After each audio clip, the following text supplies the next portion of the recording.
Shema Israel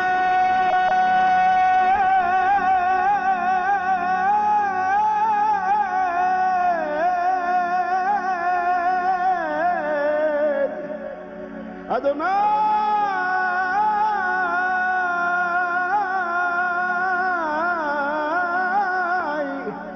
Eloheinu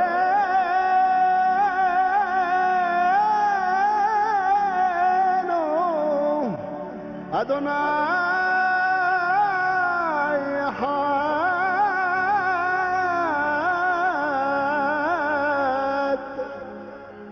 Adonai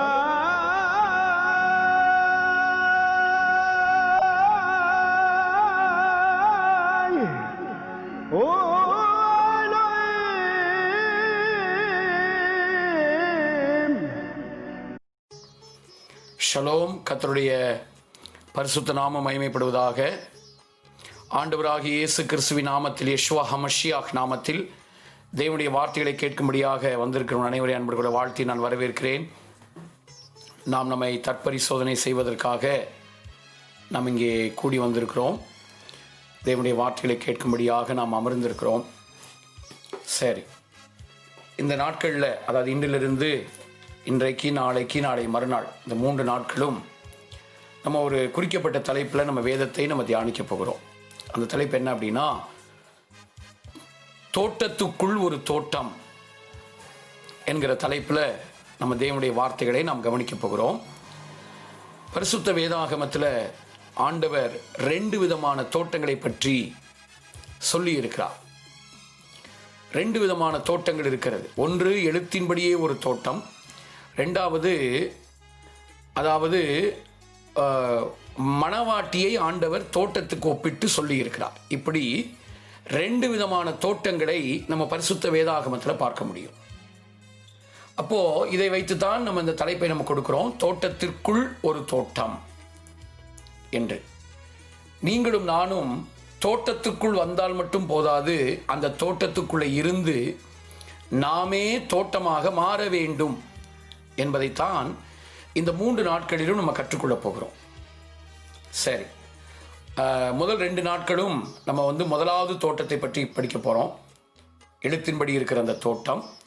கடைசி நாள் அந்த உள்ள இருக்கிற தோட்டத்துக்குள்ளிருந்து தோட்டமாக மாறினதான அந்த மணவாட்டியை குறித்து நாம் கடைசி நாளில் நம்ம படிக்க போகிறோம். சரி, கர்த்தருக்கு மகிமை உண்டாவதாக. ஆதியாகமத்தின் புஸ்தகம் 2ஆம் அதிகாரம் அதனுடைய 8வது வசனத்தை வாசிப்போமாக. ஆதியாகமம் 2ஆம் அதிகாரம் அதனுடைய 8வது வசனத்தை வாசிப்போமாக. தேவனாகிய கர்த்தர் கிழக்கே ஏதேன் என்னும் ஒரு தோட்டத்தை உண்டாக்கி தாம் உருவாக்கின மனுஷனை அதில் வைத்தார். எபிரேயத்தில் அந்த வசனத்தை வாசிக்கிறேன். பெரேஷித் 2:8. வைட்டா யாவே எலோஹிம் கான் பெஎடேன் மிக்கேடேம் வயாசெம் ஷாம் யத்ஹா அடாம் அஷேர் யாசார் என்று எபிரேய மொழியில் இந்த வசனம் எழுதப்பட்டிருக்கிறதை நம்ம படிக்கலாம். சரி, இதில் பாயேடேன் அப்படின்னு சொல்லியிருக்கு. ஆக்சுவலாக அது எபிரேயத்தில் இருக்கிற மாதிரியே நம்ம படித்தா தமிழில் வாசிங்க. அங்கே ஒரு சின்ன ஒரு மொழிபெயர்ப்பு குறைபாடு இருக்கிறத நம்ம பார்க்க முடியும். திரும்ப தமிழில் வாசிங்க. தேவனாகிய கர்த்தர் கிழக்கே ஏதேன் என்னும் ஒரு தோட்டத்தை உண்டாக்கி. ஆக்சுவலாக அங்கே ஏதேன் என்னும் ஒரு தோட்டம் அல்ல, ஏதேனில் ஒரு தோட்டம். ஏதேனில் தோட்டம். ஸோ ஏதேன் அப்படிங்கிறது ஒரு இடம்.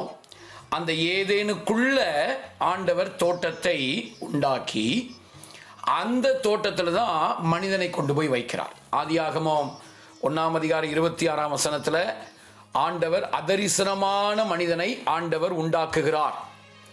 ஆதியாகமம் 1:26-27 வசனங்களில் அதரிசனமான மனிதனை, ஆதாமை கர்த்தர் உண்டாக்குகிறார். அதாவது அவனுடைய ஆவி, ஆத்மா, அவனுக்குரியதான அந்த மகிமையான சரீரம், இதையெல்லாம் ஆதியாகமம் 1:26-27 அவர் உண்டாக்குறத நம்ம படிக்கிறோம். வாசிங்க ஆதியாகமம் 1ஆம் அதிகாரம் அதனுடைய 26-27 வசனங்கள். பின்பு தேவன் நமது சாயலாகவும் நமது ரூபத்தின்படியையும் மனுஷனை உண்டாக்குவோமாக, அவர்கள் சமுத்திரத்தின் மச்சங்களையும் ஆகாயத்து பறவைகளையும் மிருக ஜீவன்களையும் பூமி அனைத்தையும் பூமியின் மேல் ஊறும் சகல பிராணிகளையும் ஆள கடவர்கள் என்றார்.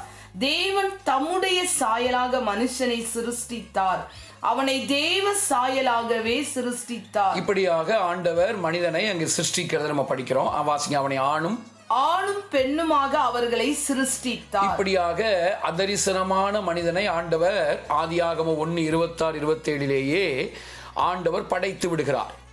28ஆம் வசனத்துல அந்த மனிதனை பார்த்து தான் அவர் சொல்றாரு.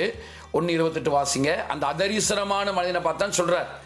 வாசியுங்கள் 28, ஆதியாகமம் 1:28. பின்பு தேவன் அவர்களை நோக்கி, நீங்கள் பழுகி பெருகி பூமியை நிரப்பி அதை கீழ்ப்படுத்தி சமுத்திரத்தின் மச்சங்களையும் ஆகாயத்து பறவைகளையும் பூமியின் மேல் நடமாடுகிற சகல ஜீவ ஜந்துக்களையும் ஆண்டு கொள்ளுங்கள் என்று சொல்லி தேவன் அவர்களை ஆசீர்வதித்தார். இப்படியாக அதரிசனமான மனிதனை படைத்து அந்த மனிதன் படைக்கப்பட்ட அந்த நோக்கத்தை ஆண்டவர் இங்கே தெளிவாக பேசுகிறார். இப்படி சொல்லிட்டு ஆதியாகமம் 2:7 அவனை பார்க்கக்கூடிய மனிதனாக்கும்படி என்ன செய்கிறார்னா, இந்த ஆவி, ஆத்மா, இந்த மகிமையான சரீரம் இவைகளெல்லாம் மூடும்படியாக மண்ணான ஒரு சரீரத்தை உண்டாக்கி அந்த மண்ணான சரீரத்துக்குள்ளாக இந்த அதரிசனமான மனிதனை கர்த்தர் உள்ளே கொண்டு போகிறார். தன்னுடைய ஜீவ சுவாசத்தை ஊதுவதன் மூலமாக உள்ளே கொண்டு போகிறத நம்ம படிக்கிறோம். அந்த ஜீவ சுவாசத்தை ஆண்டவர் ஊதுகிற அந்த நேரத்தில் தான் இந்த அதரிசனமான மனிதன் அந்த மண்ணான சரீரத்துக்குள்ள போய் அவன் தரிசனமாகிற, அதாவது பார்க்கக்கூடிய மனிதனாக, பார்க்கக்கூடாத மனிதன் பார்க்கக்கூடிய மனிதனாக அங்கே காட்சி அளிக்கிறதை நம்ம பார்க்கிறோம். வாசிங்க 2:7, ஆதியாகமம் 2:7. தேவனாகிய கர்த்தர் மனுஷனை பூமியின் மண்ணினாலே உருவாக்கி ஜீவ சுவாசத்தை அவன் நாசிலே ஊதினார், மனுஷன் ஜீவாத்துமாவானான் என்று எழுதப்பட்டிருக்கிறது. இப்படி ஆண்டவர் இந்த மனிதனுக்குள்ளாக ஆவி, ஆத்மா, அடுத்து அவனுக்குள்ள ஒரு மகிமையான சரீரம் அப்படி செய்துட்டு அதுக்கு மேலே மண்ணான சரீரத்தை வைத்து அந்த மனிதனை மூடி அது அவனுக்கு ஒரு போர்வையாக, கூடாரமாக, இப்படி அந்த மனிதனுக்கு அந்த மண்ணான சரீரத்தை கொடுத்து இப்படி பார்க்கக்கூடிய மனிதனை கர்த்தர் உண்டாக்கி விட்டார். இப்ப அப்படி உண்டாக்கப்பட்ட அந்த மனிதனைத்தான் 8வது வசனத்துல அவனை எங்கேயாவது கொண்டு போய் வைத்து விடாமல், அல்லது பூமியெல்லாம் நீ சுற்றி திரியப்பா அப்படின்னு சொல்லி விட்டு விடாமல் என்ன செய்கிறார், அவனை ஏதேன் என்கிற ஒரு இடம் இருக்கிறது, அந்த ஏதேனுக்குள் இருக்கிற அந்த தோட்டத்தில் கொண்டு போய் அவனை வைக்கிறார். அந்த அங்க ஒரு தோட்டத்தை உண்டாக்கி அந்த தோட்டத்திலே வைக்கிறத நம்ம படிக்கிறோம். 8ஆம் வசனம் திரும்ப வாசிங்க, ஆதியாகமம் 2:8. தேவனாகிய கர்த்தர் கிழக்கே ஏதேன் என்னும் ஒரு தோட்டத்தை உண்டாக்கி, அதாவது ஏதேனில் என்னும் ஒரு ஏதேனில் ஒரு தோட்டத்தை உண்டாக்கி தாம் உருவாக்கின மனுஷனை அதில் வைத்தார். உருவாக்கின மனுஷனை அதிலே வைத்தார் என்பதை நம்ம இங்க படிக்கிறோம். சரி, இந்த தோட்டத்தை பற்றி தான் நம்ம படிக்க போகிறோம். இதுல புதிய ஏற்பாட்டுக்கு ஆண்டவர் அநேக சத்தியங்களை கர்த்தர் மறைத்து வைத்திருக்கிறார். நம்ம இதை பற்றி தான் நம்ம இன்னைக்கு படிக்க போகிறோம். கர்த்தருக்கு மகிமை உண்டாவதாக. ஒரு 5 கருத்துக்களை நம்ம இந்த தோட்டத்தை பற்றி நம்ம படிக்க போகிறோம். அதில் இன்றைக்கு நம்ம அதில் 2 கருத்துக்களைத்தான் இன்றைக்கு நம்ம படிக்க முடியும். கர்த்தருக்கு சித்தமான நாளைக்கு அடுத்த 3 கருத்துக்களை நாளைக்கு நம்ம படிப்போம். கடைசி நாள் தான் அந்த தோட்டத்துக்குள் இருக்கிற தோட்டத்தை பற்றி 3வது நாளில் நம்ம படிப்போம். சரி, இந்த ஏதேன் தோட்டம், ஏதேனில் ஒரு தோட்டம் இருக்கிறது அல்லவா, இந்த தோட்டத்துக்குள்ள வந்தாதான் இந்த தோட்டத்துக்குள் மனிதன் வைக்கப்பட்டானே, அதே மாதிரி நம்ம வாழ்க்கையிலையும் இந்த தோட்டத்துக்குள்ள வந்தால்தான் அந்த தோட்டத்துக்குள்ள வந்து நம்ம தோட்டமாக மாற வேண்டும், மாற முடியும் என்பதை நம்ம இங்கே படிக்கிறோம். சரி, வாசிங்க அந்த பகுதிகளை நம்ம படிக்க போறோம். அதுக்கு முன்னாடி நான் அந்த குறிப்புகளை சொல்லி விடுகிறேன். முதலாவதாக எழுத்தின்படி உள்ள அமைப்பு. இந்த ஏதேன் தோட்டத்தை எழுத்தின்படி உள்ள அமைப்பை நம்ம பார்க்கணும். லிட்ரரி ஸ்ட்ரக்சர், எழுத்தின்படி இருக்கிற அமைப்பு. 2வது, அன்றைய இஸ்ரவேலுக்கு ஆண்டவர் சொல்ல விரும்புகிற செய்தி. அன்றைய இஸ்ரவேலுக்கு ஆண்டவர் இந்த ஏதேன் தோட்டத்தை வைத்து ஒரு செய்தியை சொல்ல விரும்புகிறார். அதை நம்ம படிக்க போகிறோம். மூன்றாவதாக புதிய ஏற்பாட்டு சபைக்குரிய சத்தியம். நான்காவதாக எழுத்துக்கள், எபிரேய எழுத்துக்கள். ஐந்தாவதாக எழுத்துக்களினுடைய எண் மதிப்புகள். இப்படி 5 கருத்துக்களை இந்த ஏதேனை குறித்து நம்ம படிக்க போகிறோம். திரும்பமாக சொல்கிறேன், நன்றாக நீங்கள் விளங்கிக் கொள்ளுங்க, குறித்துக் கொள்ளுங்க. முதலாவதாக எழுத்தின்படி உள்ள அமைப்பு. இரண்டாவது, அன்றைய இஸ்ரவேலுக்கு மோசே மூலமாக ஆண்டவர் சொல்ல விரும்பிய செய்தி. மூன்றாவது, புதிய ஏற்பாடு சபைக்கான சத்தியங்கள். நாலாவதாக எபிரேய எழுத்துக்கள். ஐந்தாவது, எழுத்துக்களின் எண் மதிப்புகள். இப்படி 5 கருத்துக்களை நம்ம படிக்க போகிறோம். சரி, நேரடியாக நான் முதல் குறிப்புக்குள்ள நம்ம போகலாம். முதலாவதாக எழுத்தின்படியான அமைப்பு. இந்த எழுத்தின்படியான அமைப்பை பற்றி நம்ம படிக்கும்போது, இந்த ஏதேனை குறித்து, மனிதன் ஏதேன் தோட்டத்தில் வைக்கப்படுகிற அந்த காரியத்தை குறித்து எழுத்தின்படியான ஒரு காரியம் என்ன அப்படின்னா, அதை குறித்து சொல்லும்போது, இந்த எழுத்தின்படியான அமைப்பை நம்ம 4 பகுதிகளாக நம்ம அதை ஆய்வு செய்ய போகிறோம். ஸோ இந்த எழுத்தின்படியான உள்ள அமைப்பை நம்ம அந்த லிட்ரரி ஸ்ட்ரக்சர் அதை நம்ம சரியாக நம்ம விளங்கி கொள்ள வேண்டும். அது நமக்கு சரியாக நம்ம அதை நம்ம விளங்கி கொண்டால்தான் அது நமக்கு மிகவும் பிரயோஜனமாக இருக்கும். அதை நம்ம இங்கே படிக்கிறோம், அதை நம்ம இங்கே வாசிக்கிறோம். இந்த எழுத்தின்படியான அமைப்பில் 2 குறிப்புகளை நம்ம பார்க்க முடியும். ஒன்று ஆய்வு, அதாவது ஒரு ஓவர்வியூ. இந்த ஆதியாகமம் 2:3 இந்த ஏதேனுக்குள்ளாக என்ன இருக்கிறது, கர்த்தர் என்னெல்லாம் சொல்லி வச்சிருக்கிறாரு என்கிறதான ஒரு ஆய்வு. இரண்டாவதாக இணைப்பாக உள்ளதான பிரிவுகள் என்று சொல்லி நம்ம 2 கருத்துக்களை நம்ம இந்த லிட்ரரி ஸ்ட்ரக்சர், அதாவது எழுத்தின்படியான அமைப்புக்குள்ள இருந்து நம்ம படிக்க போகிறோம். நீங்கள் பொறுமையாக கவனித்துக் கொண்டே வாருங்கள். நான் அப்படியே கொஞ்சம் கொஞ்சமாக ஃபவுண்டேஷன் போட்டு அப்படியே நம்ம உள்ள நம்ம படிப்படியாக நம்ம கடந்து போக போகிறோம். சரி, இப்போ பாருங்க, முதலாவது ஆய்வு, இரண்டாவதாக இணைப்பாக உள்ள பகுதிகள். சரி, நம்பர் 1, முதலாவதாக ஆய்வை நம்ம கவனிப்போம். ஓவர்வியூ. இந்த ஆய்வுல இந்த ஆதியாகம 2ஆம் அதிகாரத்தினுடைய 8 அந்த 3ஆம் அதிகாரத்தினுடைய கடைசி வசனம் வரைக்கும் இருக்கிற பகுதிகளை, அந்த வேத பகுதியை, அதாவது ஏதேனை பற்றி சொல்லப்பட்டிருக்க அந்த வேத பகுதியை 4 பிரிவுகளாக நம்ம பிரிக்க முடியும். 4 பிரிவுகளாக நாம் அதை பிரித்து நம்ம படிக்க முடியும். அந்த பிரிவுகள் என்ன அப்படின்னா, ஆதியாகமத்தின் புத்தகத்தில் 2ஆம் அதிகாரம் 8வது வசனத்திலிருந்து அதே 2ஆம் அதிகாரத்துடைய 17வது வசனம் வரைக்கும் இருக்கிற அந்த பகுதி இருக்கு பாருங்க, அதான் முதல் பகுதி. அந்த முதல் பகுதிக்கு பேர் என்ன அப்படின்னா, மனிதன் ஏதேனில் வைக்கப்படுதல். ஆண்டவர் அந்த பகுதிகளில் தான் மனிதனை கொண்டு தான் உண்டாக்கின ஆதாமை கொண்டு அந்த ஏதேனில் இருக்கிற அந்த தோட்டத்திலே வைக்கிறார். ஸோ மனிதன் ஏதேனில் உள்ள அந்த தோட்டத்தில் வைக்கப்படுதல், ஏதேனில் உள்ள தோட்டத்தில் வைக்கப்படுதல், அதான் முதல் பிரிவு. ரெண்டாவது ஆதியாகம 2:18 25 வரைக்கும் 2வது பகுதி ஏற்ற துணை உண்டாக்கப்படுதல். மனிதனுக்கு, ஆதாமுக்கு ஏற்ற துணை உண்டாக்கப்படுதல். இது 2வது பகுதி. ஆண்டவர் மனுஷன் தனிமையா இருப்பது நல்லதில்லை என்று சொல்லி இந்த மனிதனுக்கு என்ன செய்கிறார், ஏற்ற துணையை உண்டாக்குறார். முதல் பகுதியில அவனை தோட்டத்தில் வைத்து கனிகள் எல்லாம் வைத்து 3 விதமான கனிகளை கத்தரங்க வைக்கிறார். சகல விருட்சத்தின் கனிகள், பார்வைக்கு நலமும் புசிப்புக்கு இன்பமுமாய் இருக்கக்கூடியதான சகல விதமான விருட்சத்தின் கனிகளை உண்டாக்குகிறார்.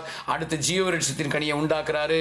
நன்மை தீமை அறியத்தக்க கனியை பொறுத்த வரைக்கும் அது சாத்தான் தான் அதை முளைக்க பண்ணினான், தேவன் அதற்கு அனுமதித்தார் என்பது போல அநேகர் அபிமார்கள் சொல்லுகிறார்கள். அந்த எபிரேய வசனத்தினுடைய இந்த இலக்கண ரீதியாக இருக்கிற அந்த வார்த்தையை பார்க்கும்போது, அதாவது சாத்தான் அங்க முளைக்க பண்ணி இருக்கிறான், அதற்கு தேவன் அனுமதி கொடுத்திருக்கிறார். தேவனுடைய அனுமதி இல்லாம ஒன்றும் செய்ய முடியாது. ஓகே, கர்த்தரும் அலோவ் பண்ணிக்கிற, ஓகேப்பா நீ வச்சுக்கோ பார்க்கலாம் என்று சொல்லி, அதாவது மனிதனுடைய உண்மையை சோதிக்கும்படியாக அவன் முளைக்க பண்ணினதை ஆண்டவர் அனுமதித்திருக்கிறார் என்பதாக அநேகர் அபிமார்கள் சொல்கிறார்கள். இப்படி 3 விதமான கனிகள் இருக்கு. அடுத்து 4 விதமான நதிகள், ஒரு நதி பிரிந்து 4 நதிகளாக மாறி அப்படி ஓடுகிறது. அங்கதான் மனுஷனுக்கு ஆண்டவர் வேலை, அவன் செய்ய வேண்டிய வேலையை கொடுக்கிறார். நீ காக்கவும் பண்படுத்தவும் வேண்டும் என்றெல்லாம் அந்த வேலைகளை கொடுக்கிறார். நீ நன்மை தீமை அறியத்தக்க கனியை சாப்பிடக்கூடாது, அதை நீ சாப்பிடும்போது நீ சாகவே சாவா என்றெல்லாம் சொல்கிறார். இது ஏதேனில் வைக்கப்படுதல். அடுத்தது அந்த ஏற்ற துணை அப்படின்னு பார்க்கும்போது, மனிதனுக்கு கர்த்தர் ஏற்ற துணையை உண்டாக்கணும்னு நினைக்கிறார். இவன் தனிமையா இருப்பது நல்லதல்ல, இவனுக்கு ஒரு ஏற்ற துணையை உண்டாக்க வேண்டும் என்று சொல்லி மிருகங்கள், பறவைகள் எல்லாத்தையும் கொண்டு முன்னாடி நிறுத்துறாரு. அவர் பேர் வச்சுட்டாருன்னா அதில் எதுவுமே அவருக்கு ஏற்ற துணையாக இல்லை. ஆதாமுக்கு ஏற்ற துணையாக எதுவுமே இல்லை. அப்ப மனிதனை தூங்க வைத்து அவனுக்கு அயர்ந்த நித்திரையை வரப்பண்ணி உள்ள இருந்து எலும்பை அல்ல எலும்பு கூட்டை வெளியே எடுக்கிறார். ஆண்டவர் அந்த பெண் பால் பகுதி, பெண் எலும்பு கூட்டையே வெளியே எடுக்கிறத நம்ம படிக்கிறோம். எடுத்துதான் அந்த எலும்பு கூட்டை மனுஷியாக, அந்த பெண் பால் பகுதியை மனுஷியாக உண்டாக்கி அதை மனுஷனிடத்துல கொண்டு வருகிறார். அங்கேதான் கணவன் மனைவி உறவு ஆரம்பமாகிறத நம்ம படிக்கிறோம். இதுதான் அந்த ஏற்ற துணை. ஏதேனில் வைக்கப்படுதல், ஏதேன் தோட்டத்தில் ஏதேனில் உள்ள அந்த தோட்டத்தில் வைக்கப்படுதல். 2வது ஏற்ற துணை உண்டாக்கப்படுதல். 3வது பிரிவு இந்த ஆய்வுல 3வது பகுதி என்ன அப்படின்னா, ஆதியாகமம் 3ஆம் அதிகாரம் 1-21 வரைக்கும் எதிரியால் மனிதன் வீழ்த்தப்படுதல். 3வதாக எதிரியால் வீழ்த்தப்படுதல். எதிரி அந்த தோட்டத்துக்குள்ள நுழைகிறான், தந்திரமாய் பேசுகிறான். தேவன் விளக்கிற அந்த மரத்தின் கனியை புசிக்கும்படியாக ஏவாளை தூண்டி, அவள் ஆதாமை தூண்டி, இப்படியாக மனுக்குலத்திலே விழுகை சம்பவிக்கிறது நம்ம படிக்கிறோம். இது 3வது பகுதி. 4வதாக அந்த 3ஆம் அதிகாரம் 22-24 வரைக்கும் ஏதேனிலிருந்து மனிதன் துரத்தப்படுதல். ஏதேன் தோட்டத்திலிருந்தே மனிதன் துரத்தப்படுகிறதை நம்ம படிக்கிறோம். இதுதான் இந்த ஆய்வு அப்படிங்கிற அந்த கருத்துக்குள்ள இருக்கிறதான 4 பகுதிகள். நம்ம எழுத்தின்படி இருக்கிற அமைப்பை கவனித்துக் கொண்டிருக்கிறோம். அந்த எழுத்தின்படி உள்ள அமைப்பை விளக்கும்படியாக 1வது குறிப்பு ஆய்வு. அந்த ஆய்வுக்குள்ளாக 4 பிரிவுகள் இருக்கிறத படிக்கிறோம். என்னென்ன பிரிவுகள்? 1வதாக ஏதேனில் உள்ள தோட்டத்தில் மனிதன் வைக்கப்படுதல். 2வதாக ஏற்ற துணை உண்டாக்கப்படுதல். 3வதாக எதிரியினால் வீழ்த்தப்படுதல். 4வதாக ஏதேனில் உள்ள தோட்டத்திலிருந்து மனிதன் துரத்தப்படுதல். இப்படி 4 காரியங்கள் நடக்கிறது. இந்த எதிரியானவன் வீழ்த்துவதற்கும், அப்படி அந்த வீழ்த்தினுடைய விளைவாக மனுஷனை ஆண்டவர் ஏதேனிலிருந்து வெளியே துரத்துவதற்கும், எல்லாவற்றுக்கும் அங்கே கருவியாக பயன்படுத்தப்படுவது, அந்த எதிரியா இருக்கிற சாத்தான் எதை பயன்படுத்துகிறான் அப்படின்னா, கீழ்ப்படியாமை, சுயம். மனிதனுக்குள்ளாக சுயத்தை தூண்டி எழுப்பி அங்கே கீழ்ப்படியாமையை கொண்டு வந்து அங்கே பாவத்தை செய்யும்படியாக மனிதனை தூண்டி விடுகிறான். மனிதன் அதற்கு சம்மதம் தெரிவிக்கிறான், அதை செய்கிறான். அதனுடைய விளைவாகத்தான் இத்தனையும் நடக்கிறது என்பதை நாம் இங்கே படிக்கிறோம். சரி, இதுதான் இந்த ஆய்வு. 2வதாக இந்த எழுத்தின்படி இருக்கிற அமைப்புல 2வது ஒரு கருத்து என்ன அப்படின்னா, ஒன்றோடு ஒன்று இணைந்துள்ள பிரிவுகள். இப்ப 4 பிரிவை நம்ம கவனிச்சிருக்கோம்ல, இந்த 4 பிரிவுலையும் நீங்க பாத்தீங்கன்னா, இந்த பிரிவுகள்ல அந்த இணைப்பை ஆவியானவர் வைத்திருக்கிறத நம்ம பார்க்க முடியும். அதாவது 1ஆம் பகுதியும் 4வது பகுதியும் இணைகிறது. அதே மாதிரி 2வது பகுதியும் 3வது பகுதியும் இணைகிறது. இப்படி 2 இணைப்புகளை நம்ம இங்க பார்க்க முடியும். நம்ம இப்படிலாம் வேதத்தை படிக்கும்போது வேதம் நமக்கு சலிப்பே தட்டாது. பாருங்க, இப்படிலாம் வேதத்தை நம்ம இப்படி பல கோணங்கள்ல நம்ம வேதத்தை படிக்க படிக்க படிக்க படிக்க இந்த வேதம் நமக்கு ரொம்ப இன்பமான ஒன்றாகவே மாறிக்கொண்டிருக்கிறது. சோ ஒன்றாவது பிரிவும் நான்காவது பிரிவும் இணைகிறது. சரி, இப்ப முதலாவது நம்பர் 1, ஒன்றாவது பிரிவும் நான்காவது பிரிவும் இணைதல், அதற்குள்ள இருக்கிற இணைப்பு. ஆதியாகமம் 2ஆம் அதிகாரம் 8 to 17 வரைக்கும் இருக்கிற அந்த பகுதி. அடுத்தது ஆதியாகமம் 3ஆம் அதிகாரத்தில் 22 முதல் 24 4வது பகுதி. இது முதல் பகுதி, அது 4வது பகுதி. இந்த ரெண்டும் இணைகிறத பார்க்கிறோம். இரண்டு இணைகிறத நம்ம பார்க்க முடியும். பாருங்க, இதுல என்ன ஒரு ஒரு ஒரு இணைப்பு அப்படின்னா, என்ன இணைப்பு வருகிறது அப்படின்னா, கர்த்தருக்கு ஸ்தோத்திரம். முதலாவது இணைப்பு பாருங்க. முதலாவது இணைப்பு இந்த 1வது பகுதி 4வது பகுதி ரெண்டுக்குள்ளேயும் கர்த்தரால் ஏதேனில் உள்ள அந்த தோட்டத்திலே வைக்கப்பட்ட மனிதன் முடிவிலே கர்த்தராலேயே இந்த தோட்டத்தை விட்டு துரத்தப்படுகிறான். அப்படி இந்த மனிதன் துரத்தப்படுவதற்கு காரணமாய் இருந்தது என்ன அப்படின்னா, அவன் வாழ்க்கையில வந்த பாவம். ஏசாயா 59ஆம் அதிகாரம் அதனுடைய 2வது வசனத்தை வாசிப்போமாக.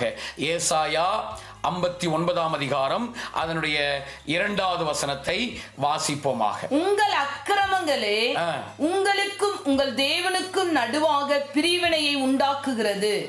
உங்கள் பாவங்களே அவர் உங்களுக்கு செவி கொடாதபடிக்கு அவருடைய முகத்தை உங்களுக்கு மறைக்கிறது. சோ இப்படியாக அக்கிரமங்களும் பாவங்களும் மனிதன் தேவனோடு நெருங்க முடியாதபடிக்கு, அந்த தேவனுடைய ஐக்கியத்துக்குள்ளாக, தேவ பிரசன்னத்துக்குள்ளாக தொடர்ந்து இருக்க முடியாதபடிக்கு அது பிரிவினையாக இருக்கிறது. தேவன் அந்த மனிதனை துரத்தி விடுகிறார்.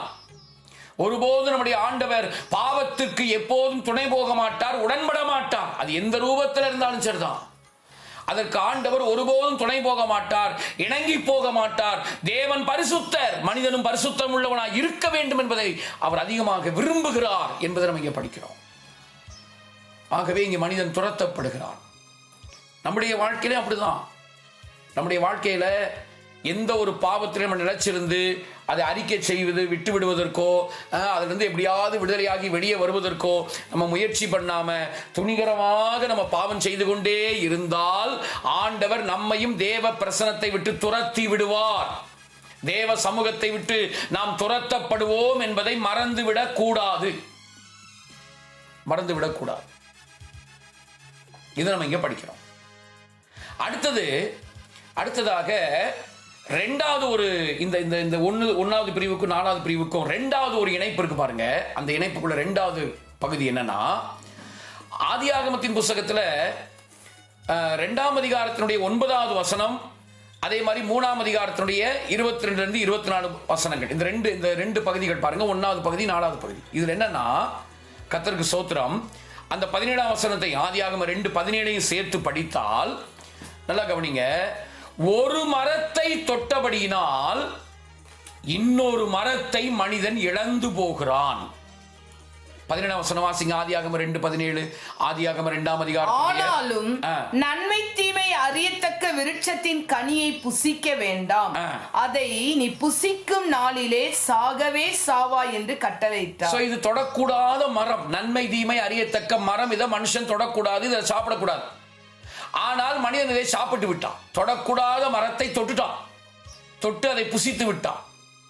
அப்போ இப்படி இந்த ஒரு மரத்தை தொட்டு அவன் இன்னொரு மேன்மையான மரத்தை இழந்து விட்டான். ஆதியாகமம் 3ஆம் அதிகாரத்துல அதனுடைய 22 முதல் 24 வரைக்கும் நீங்க படிச்சீங்கன்னா அங்க வாசிக்கிறோம். ஆதியாகமம் 3ஆம் அதிகாரம் 22 முதல் 24 வரைக்கும் வாசிங்க. ஆதியாகமம் 3:22 முதல். ஆதியாகமம் 3ஆம் தேவனாகிய கர்த்தர் 22ஆம் வசனத்திலிருந்து 24. தேவனாகிய கர்த்தர் இதோ மனுஷன் நன்மை தீமை அறியத்தக்கவனாய் நம்மில் ஒருவனைப் போல் ஆனான். இப்பொழுது அவன் தன் கையை நீட்டி ஜீவ விருட்சத்தின் கனியை பறித்து புசித்து என்றென்றைக்கும் உயிரோடு இராதபடிக்கு செய்ய வேண்டும் என்று அவன் எடுக்கப்பட்ட மண்ணை பண்படுத்த தேவனாகிய கர்த்தர் அவனை ஏதேன் தோட்டத்திலிருந்து அனுப்பிவிட்டார். அவர் மனுஷனை துரத்திவிட்டு ஜீவ விருட்சத்துக்கு போகும் வழியை காவல் செய்ய ஏதேன் தோட்டத்திற்கு கிழக்கே கேருபீன்களையும் வீசிக்கொண்டிருக்கிற சுடரொளி பட்டயத்தையும் வைத்தார். இப்படியாக ஒரு மரத்தை தொட்டபடியினால மனிதன் தனக்கு தேவன் வைத்திருந்த அந்த மேன்மையான மரத்தை அவன் இழந்து போனதை நம்ம படிக்கிறோம். நன்மை தீமை அறியத்தக்க அந்த மரத்தினுடைய கனியை அவன் புசித்தபடியினால இந்த ஜீவ மரத்தை அவனுடைய வாழ்நாளை அப்படியே பெருக பண்ணக்கூடிய நீண்டகால வாழும்படியாக வைக்கக்கூடிய அப்படிப்பட்ட திறனை உண்டு பண்ணக்கூடிய இந்த ஜீவ மரத்தை அவன் இழந்து போனதாக நம்ம படிக்கிறோம். ஸோ இது நமக்கு என்ன சொல்லுகிறது? நம்முடைய வாழ்க்கையிலையும் பாவம் என்கிற ஒரு இன்பம், அதுவும் இன்பத்தை கொடுக்கிற மாதிரி தான் இருக்கும். பாவ இன்பத்தை நாம் தொட்டால், பாவ இன்பத்திற்கு நாம் இடம் கொடுத்து பாவ இன்பத்தை நாம் அனுபவிக்க நாம் துணிகரமாய் உள்ளே நுழைந்தால் தேவன் நமக்கு வைத்திருக்கிற நித்திய பேரின்பத்தை நாம் இழந்து விடுவோம் என்பதை நாம் இங்கே விளங்கிக் கொள்கிறோம். பிரதர் சிஸ்டர், கர்த்தர் ஏதேனுக்குள்ள இந்த பாடத்தை வச்சிருக்காருங்க. ரெண்டுமே இன்பம் தான். ஆனா இது தற்காலிகமான இன்பம். இது இன்பம் மாதிரி தெரியும், ஆனா உள்ள நுழைய நுழைய நுழைய நுழைய நுழைய அது பாம்பை போல தீண்டும், நம்மை வேதனைப்படுத்தும், நம்மை கடிக்கும், நம்முடைய வாழ்க்கையே சின்னாபின்னமாக்கிவிடும். ஆகவேதான் பாவ இன்பம், பாவ இன்பத்தை தொட்டவன் தேவன் தருகிற அந்த பேரின்பத்தை இழந்து விடுவான் என்பதை நாம் இங்கே படிக்கிறோம். கர்த்தர் சமூகத்தில் பரிபூர்ண ஆனந்தம் இருக்கிறது, நித்திய பேரின்பம் இருக்கிறது. நீங்க சங்கீதம் 16:11 படிச்சீங்கன்னா, சங்கீதம் 16:11 வாசிப்போம். சங்கீதம் 16 அதனுடைய 11வது வசனத்தை படிக்கும்போது நாம் அதை தெளிவாக வாசிக்கிறோம். சங்கீதம் 16 அதனுடைய 11வது வசனத்தை வாசிப்போமாக. அங்க தெளிவாக சொல்லியிருக்கு பாருங்க. ஜீவ மார்க்கத்தை எனக்கு தெரிவுபடுத்துவீர், உம்முடைய சமூகத்தில் பரிபூர்ண ஆனந்தமும் உம்முடைய வலது பார்சத்தில் நித்திய பேரின்பமும் உண்டு. இப்படி ஆண்டவர் பரிபூர்ண ஆனந்தத்தையும் நித்திய பேரின்பத்தையும் அவருடைய சமூகத்திலே வைத்திருக்கிறார். இந்த பரிபூர்ண ஆனந்தத்தை நித்திய பேரின்பத்தையும் நாம் இழப்பதற்கு தூண்டி விடுகிற சாத்தானுடைய மிகப்பெரிய ஆயுதம் என்னன்னா பாவ இன்பம். பாவ இன்பம், பாவ இன்பத்தை காட்டி அது இன்பமா இருக்கிறது போல பயங்கரமா ஒரு தோற்றத்தை காட்டுவான். ஆனா உள்ள நுழைய நுழைய நுழைய நுழைய அது நமக்கு இன்பமா இல்லை, நமக்கு இன்னலாக மாறிவிடும். இன்பத்தை தராது, இன்னலைத்தான் கொண்டு வரும். ஆகவே நம்ம ரொம்ப கவனமா இருக்கணும், இதை நம்ம பாடம் படிக்கணும். ஆகவேதான் மோசே அவரை பற்றி சொல்லியிருக்கோம். எபிரேயர் 11ஆம் அதிகாரத்தில் 25வது வசனத்தை படிக்கும்போது மோசையை பற்றி அங்கே சொல்லியிருக்கும் பாருங்க. எபிரேயர் 11ஆம் அதிகாரம் அதனுடைய 25வது வசனத்தை வாசிப்போமாக. எபிரேயர் 11 அதனுடைய 25வது வசனத்தை வாசிக்கலாம். எபிரேயர் 11ஆம் அதிகாரம் அதனுடைய 25வது வசனம். அநித்தியமான பாவ சந்தோஷங்களை அனுபவிப்பதை பார்க்கிலும் தேவனுடைய ஜனங்களுடனே துன்பத்தை அனுபவிப்பதையே தெரிந்து கொண்டு இனிவரும் பலன் மேல் நோக்கமாயிருந்து எகிப்தில் உள்ள பொக்கிஷங்களிலும் கிறிஸ்துவின் நிமித்தம் வரும் நிந்தையை அதிக பாக்கியம் என்று எண்ணினான். அப்ப மோசேக்கு இந்த ஏதேனுடைய அந்த காரியங்கள் எல்லாம் தெரிந்தபடியினாலதான் அங்க எப்படி அந்த மனுஷன் ஒரு மரத்தை தொட்டு இன்னொரு மரத்தை இழந்து விட்டானே, நன்மை தீமை அறியத்தக்க அந்த மரத்தை தொட்டு அதை புசித்தபடியினால ஜீவ மரத்தை இழந்து விட்டானே என்று சொல்லி அதை அறிந்தபடியினாலதான் தன்னுடைய வாழ்க்கையில அநித்தியமான பாவ இன்பம் எனக்கு வேண்டாம் என்று சொல்லி நித்திய பேரின்பத்திற்காக தன்னுடைய வாழ்க்கையை மோசே அர்ப்பணித்ததை நம்ம படிக்கிறோம். பிரதர் சிஸ்டர், இன்னைக்கு நம்முடைய வாழ்க்கையில நமக்கு ரொம்ப முக்கியமா தெரிவது என்ன? பாவ இன்பமா அல்லது நித்திய பேரின்பமா? கொஞ்ச நேரம் செல்போனை நோண்டி செல்போன்ல கண்டதையும் பார்த்தா கொஞ்சம் இன்பமா இருக்கிற மாதிரி இருக்கும், ஆனா அது நமக்கு இன்னலைத்தான் கொண்டு வரும். டாஸ்மாக் கடையில போய் குடிக்கிறான், அவன் அப்படி குடிக்கும் போது அது இன்பமா தான் தெரியும், ஆனா அவனுடைய வாழ்க்கைக்கு அது இன்னலாக மாறும், அவனுடைய வாழ்க்கைக்கு அது துன்பமாக மாறும். சினிமாவில் உட்காந்து டிவி முன்னாடி உட்காந்து ஒரு 2 மணி நேரம் சினிமாவை பார்த்தா அது அந்த நேரத்துக்கு இன்பமா தெரியும், ஆனா அதுவும் நமக்கு இன்னலாகத்தான் மாறும்.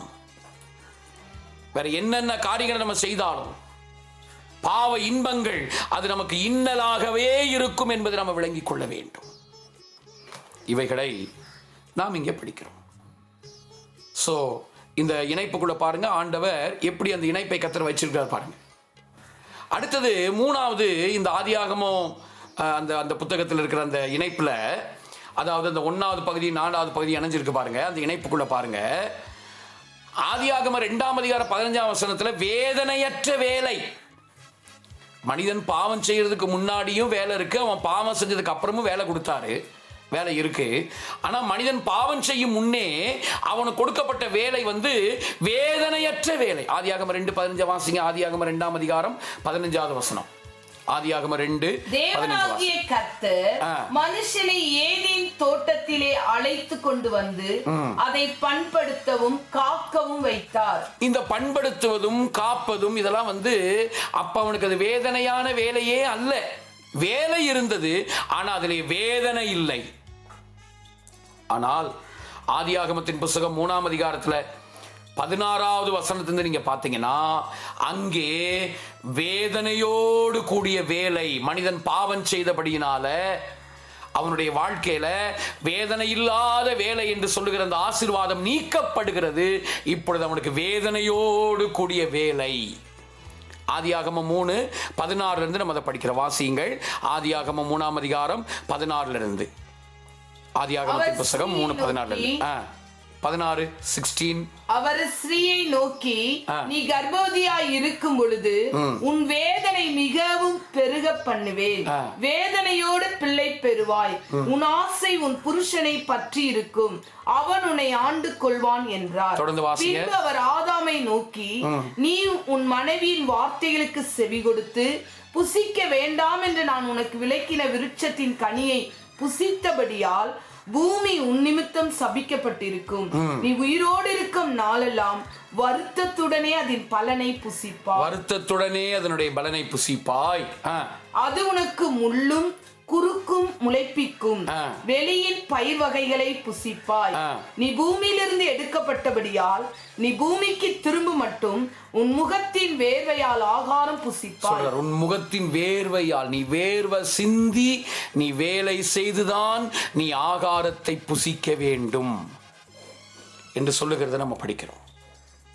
அருமையானவர்களே, மனிதன் பாவம் செய்வதற்கு முன்பாகவும் அவனுக்கு வேலை இருந்துச்சு, பாவம் செய்த பின்பும் அவன் வேலை செய்தான். ஆனா பாவம் செய்வதற்கு முன்பு அவனுக்கு இருந்த வேலை வேதனையற்ற வேலை. ஆனா பாவம் செய்த பின்பு அவன் செய்த வேலை வேதனையோடு கூடிய வேலை. இன்றைக்கு அன்னைக்கு தொடங்கினது இன்றைக்கு வரைக்கும் அது அப்படிதான் தொடர்ந்து கொண்டு இருக்கிறது. இன்றைக்கு வரைக்கும் தொடர்ந்துட்டு தான் இருக்கு. இன்னைக்கு நம்ம செய்கிற வேலைகள் எல்லாமே ஒரு வேதனையோடு கூடிய வேலையாகத்தானே இருக்கிறது. வேலைக்கேற்ற வருமானங்கள் இல்லை, செய்கிற வேலையில் உடம்பு வலி, நிறைய வலி நமக்கு உண்டாகிறது, மனசில் பயங்கர டென்ஷன், குடும்பத்தை பார்க்க முடியாத சூழல். அதுலேயும் இந்த கடைசி நாட்களில் இந்த வேலை என்கிற ஒன்றை இன்னைக்கு பலுவாகவே பயங்கர பாரமான ஒன்றாகவே இன்றைக்கு மாற்றி விட்டார்கள். அதனால தான் ரட்சிக்கப்பட்டவங்க வேலை செய்யணும். ஆனா எந்த ஒரு வேலைக்குள்ளேயும் தேவ சித்தத்துக்கு அது தடையாக இருக்கக்கூடிய அளவுக்கு அதுல போய் சிக்கிக் கொள்ளக்கூடாது. வேலை செய்ய வேண்டும், ஆனா எதிலையுமே போய் சிக்கிக் கொள்ளக்கூடாது என்பதை நம்ம படிக்கிறோம். 2 தீமோத்தேயு 2ஆம் அதிகாரம் அதனுடைய 4-5 வசனத்தை வாசிக்கிறோம். 2 தீமோத்தேயு 2ஆம் அதிகாரம் அதனுடைய 4-5 வசனத்தை வாசிப்போமாக. 2 தீமோத்தேயு 2ஆம் அதிகாரத்துல 4-5. அன்றில் சேவகம் பண்ணுகிற எவனும் தன்னை சேவகம் எழுதி கொண்டவனுக்கு ஏற்றவனாய் இருக்கும்படி பிழைப்புக்கு அடுத்த அலுவல்களில் சிக்கிக் கொள்ள மாட்டான். பிழைப்புக்கு அடுத்த அலுவல்களில் சிக்கிக் கொள்ள மாட்டான் என்பதை இங்கே தெளிவாக பவுல் தீமோத்தேயுவுக்கு எழுதுகிறதை நம்ம படிக்கிறோம். ஆகவே இவ்விதமாக இந்த பகுதிகளெல்லாம் இணைஞ்சிருக்கு. பாருங்க, இதை பாருங்க. பாவம்தான் மனிதனுடைய அந்த சந்தோஷமான ஜெயகரமான மகிமையான தொடக்கத்தை ரொம்ப நிர்பந்தமான நிலையில முடிய பண்ணிவிட்டது. அப்படி செய்தது பாவம். அந்த பாவத்தை கொண்டு வந்தவன் சாத்தான் என்பதை படிக்கிறோம். அதுக்கு இவங்க இடம் கொடுத்தாங்க. இவங்க இடம் கொடுப்பதற்கு காரணமாக இருந்தது இவங்களுக்குள்ள காணப்பட்ட சுயம் என்பதை நாம் இங்கே பாருங்க. இதெல்லாம் ஒன்னோட ஒன்று அப்படி இணைஞ்சே இருக்குது. வாழ்க்கையில இவைகளெல்லாம் ஒன்றோடு ஒன்று இணைந்தே இருக்கிறது. நம்முடைய வாழ்க்கையிலும் அப்படிதான். கர்த்தருக்கு மகிமை உண்டாவதாக. அருமையானவர்களே, இணைப்புகளை நம்ம இதை படிக்கிறோம். சரி, ரெண்டாவது இந்த இணைப்புல ரெண்டாவது ஒரு பகுதி என்னன்னா, இப்ப இந்த 1வது பகுதி 4வது பகுதி இணைஞ்சதுல நம்ம 3 கருத்துக்களை படிச்சோம் இல்லையா? அதே மாதிரி இந்த 2வது பகுதியும் 3வது பகுதியும் இணைந்து இருக்கிறது. நம்ம ஏற்கனவே இந்த ஆய்வுல படிச்ச இந்த 4 பகுதிகளில் 2வது பகுதியும் 3வது பகுதியும் இணைந்து இருக்கிறது. அதாவது ஆதியாகமம் 2:18 3ஆம் அதிகாரம் 21ஆம் வசனம் வரைக்கும் இருக்கிற அந்த பகுதிகள் எல்லாமே இணைந்து இருக்கிறது, இணைப்பு பகுதிகளாக இருக்கிறது. என்ன இணைப்பு பகுதி அப்படின்னா, இதில் பார்த்தீங்கன்னா முதல் பகுதியில் முதலாவது அந்த இணைப்பினுடைய முதல் பகுதி, முதல் கருத்து என்னன்னா, தேவனுக்கும் மனிதனுக்கும் அந்த 2வது பகுதியில் நல்ல உறவு ஏற்படுகிறது. தேவனுக்கும் மனிதனுக்கும் இடையிலே நல்ல உறவு அங்கே உண்டாகிறது. மனுஷனுடைய நாசியில ஜீவ சுவாசத்தை ஊதினார். அந்த ஊதினதே ஆண்டவருக்கும் மனிதனுக்கும் உள்ள அந்த உறவினுடைய நெருக்கம், பிரிக்க முடியாத ஒரு நெருக்கம். வேற எந்த ஒரு படைப்புக்கும் ஆண்டவர் இப்படி செய்யவில்லை. இங்க அப்படி ஒரு உறவை கர்த்தர் உண்டாக்குகிறார். ஒரு நல்ல ஒரு உறவு அங்க உண்டாகிறது. இதை நம்ம இங்க படிக்கிறோம். அடுத்தது பாத்தீங்கன்னா, இப்படி உறவு உண்டாகிறது. 18ஆம் வசனத்துல அந்த உறவை இன்னும் ஆண்டவர் வலுப்படுத்துகிறார். வாசிங்க, ஆதியாகமம் 2:18 வாசிங்க. ஆதியாகமம் 2:18 வாசிங்க. ஆதியாகமம் 2ஆம் அதிகாரம் 18ஆம் வசனம். 2:7 மனுஷனுடைய நாசில ஜீவ சுவாசத்தை ஊதி அந்த உறவை அங்க உண்டாக்குறாரு.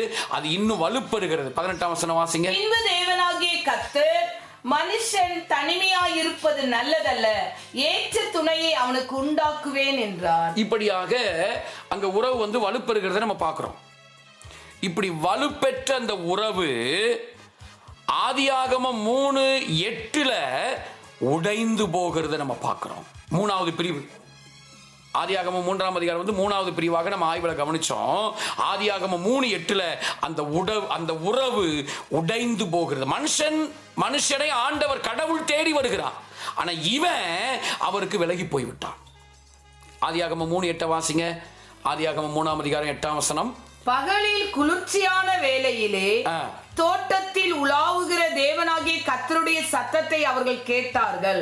அப்பொழுது ஆதாமும் அவன் மனைவியும் தேவனாகிய கர்த்தருடைய சந்நிதிக்கு விலகி தோட்டத்தின் விருட்சங்களுக்குள்ளே ஒளிந்து கொண்டார்கள். பாருங்க, கடவுள் தேடி வருகிறார். ஆனா இவன் பாவம் செய்தபடியினால, சாத்தானுடைய பேச்சை கேட்டு சுயத்துக்கு இடம் கொடுத்து அவன் பாவம் செய்தபடினால இவன் அந்த உறவை உடைத்து விட்டான். அவர் தேடி வராரு. ஆதாமே அயேகா என்று எபிரேயத்தில் நம்ம படிக்கிற மாதிரி அவர் தேடி வருகிறார். ஆனால் இவனோ அந்த உறவை உடைத்து கொண்டான், உடைத்து விட்டான். உறவங்க உடைஞ்சிருச்சு.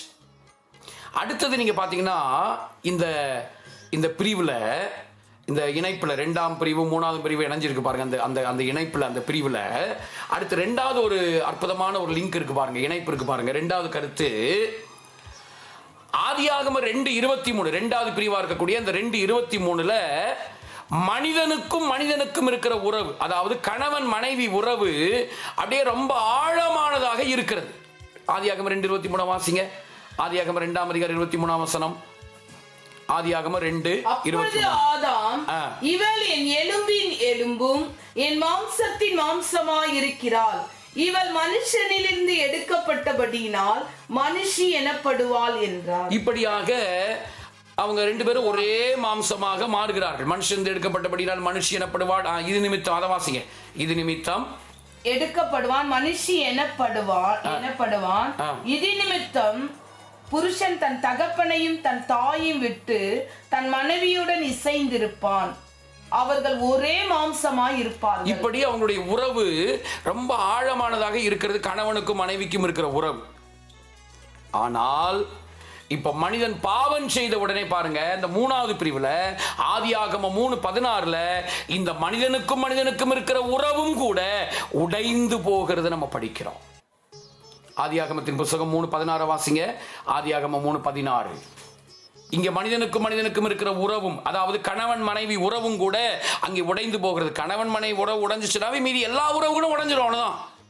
இந்த உறவு ஒழுங்கா இல்லாம மீதி எந்த உறவு எப்படி இருந்து என்ன, இது ஒழுங்காலனா மற்ற எல்லாமே உடைஞ்சிரும். எல்லாம் உடைஞ்ச மாதிரி தான். வாசிங்க 16ஆம் வசனம், ஆதியாகமம் 3:16, 3:16. அவர் ஸ்திரீயை நோக்கி, நீ கர்ப்பவதியாய் இருக்கும் பொழுது உன் வேதனையை மிகவும் பெருக பண்ணுவேன், வேதனையுடனே பிள்ளை பெறுவாய், உன் ஆசை உன் புருஷனை பற்றி இருக்கும், அவன் உன்னை ஆண்டு கொள்வான் என்றார். இருவரும் ஒரே மாம்சமாய் இருப்பார்கள், ரெண்டு பேரும் மனுஷன் மனுஷி, எலும்பிலிருந்து எடுக்கப்பட்டபடினால் அப்படிலாம் பேசின அந்த நிலை போய் இப்ப பாருங்க, உன் ஆசை அவனை பற்றி இருக்கும், அவன் உன்னை ஆண்டு கொள்ளுவான், நீ வேதனையோடு பிள்ளை பெறுவாய் என்றெல்லாம் இங்க இந்த உறவு ஒரு உடைந்த உறவாக இருப்பதை நம்ம பார்க்கிறோம். ஆதாம் கூட பாருங்க, நீ எங்க இருக்கிறப்பா, என்னப்பா செய்தன்னு கேட்கும்போது, ஆண்டவரே தேவரீர் என்னோடு கூட இருக்கும்படி தந்த அந்த ஸ்திரீ அப்படின்னு சொல்றதை நம்ம படிக்கிறோம். 11ஆம் வசனம் நினைக்கிறேன், வாசிங்க. ஆதியாகமம் 3:11 நீங்க படிச்சீங்கன்னா அந்த 3வது பிரிவுல தான் இருக்கு அந்த வசனம். ஆதியாகமம் 3:11 வாசிங்க. அப்பொழுது அவர், நீ நிர்வாணி என்று உனக்கு அறிவித்தவன் யார், புசிக்க வேண்டாம் என்று நான் உனக்கு விலக்கின விருட்சத்தின் கனியை புசித்தாயோ என்றார். அதற்கு ஆதாம், என்னோடு இருக்கும்படி தேவரீர் தந்த ஸ்திரீயானவள் அவ்விருட்சத்தின் கனியை எனக்கு கொடுத்தால் நான் புசித்தேன் என்றார். இப்படியாக நீ தேவரீர் தந்த ஸ்திரீ, ஆதியாகமம் 3:11-12 படிக்கும் போது தேவரீர் எனக்கு கொடுத்த ஸ்திரீ இப்படி செஞ்சிட்டா அப்படின்னு சொல்லுகிறத நம்ம படிக்கிறோம். ஆகவே அருமையானவர்களே பாருங்க, பாவம் மனிதனுடைய வாழ்க்கையில உண்டாக்கின விளைவுகள் எவ்வளவு பயங்கரமாய் இருக்கிறது. மனிதனுக்கும் தேவனுக்கும் இருக்கிற உறவும் உடைந்து விட்டது. அடுத்தது கணவன் மனைவி உறவு உடைந்து, மனுஷனுக்கும் இருக்கிற உறவுமே உடைந்து இன்னைக்கு ஒரு மாய்மாலமான உறவாகத்தான் இன்னைக்கு போய்கொண்டிருக்கிறது.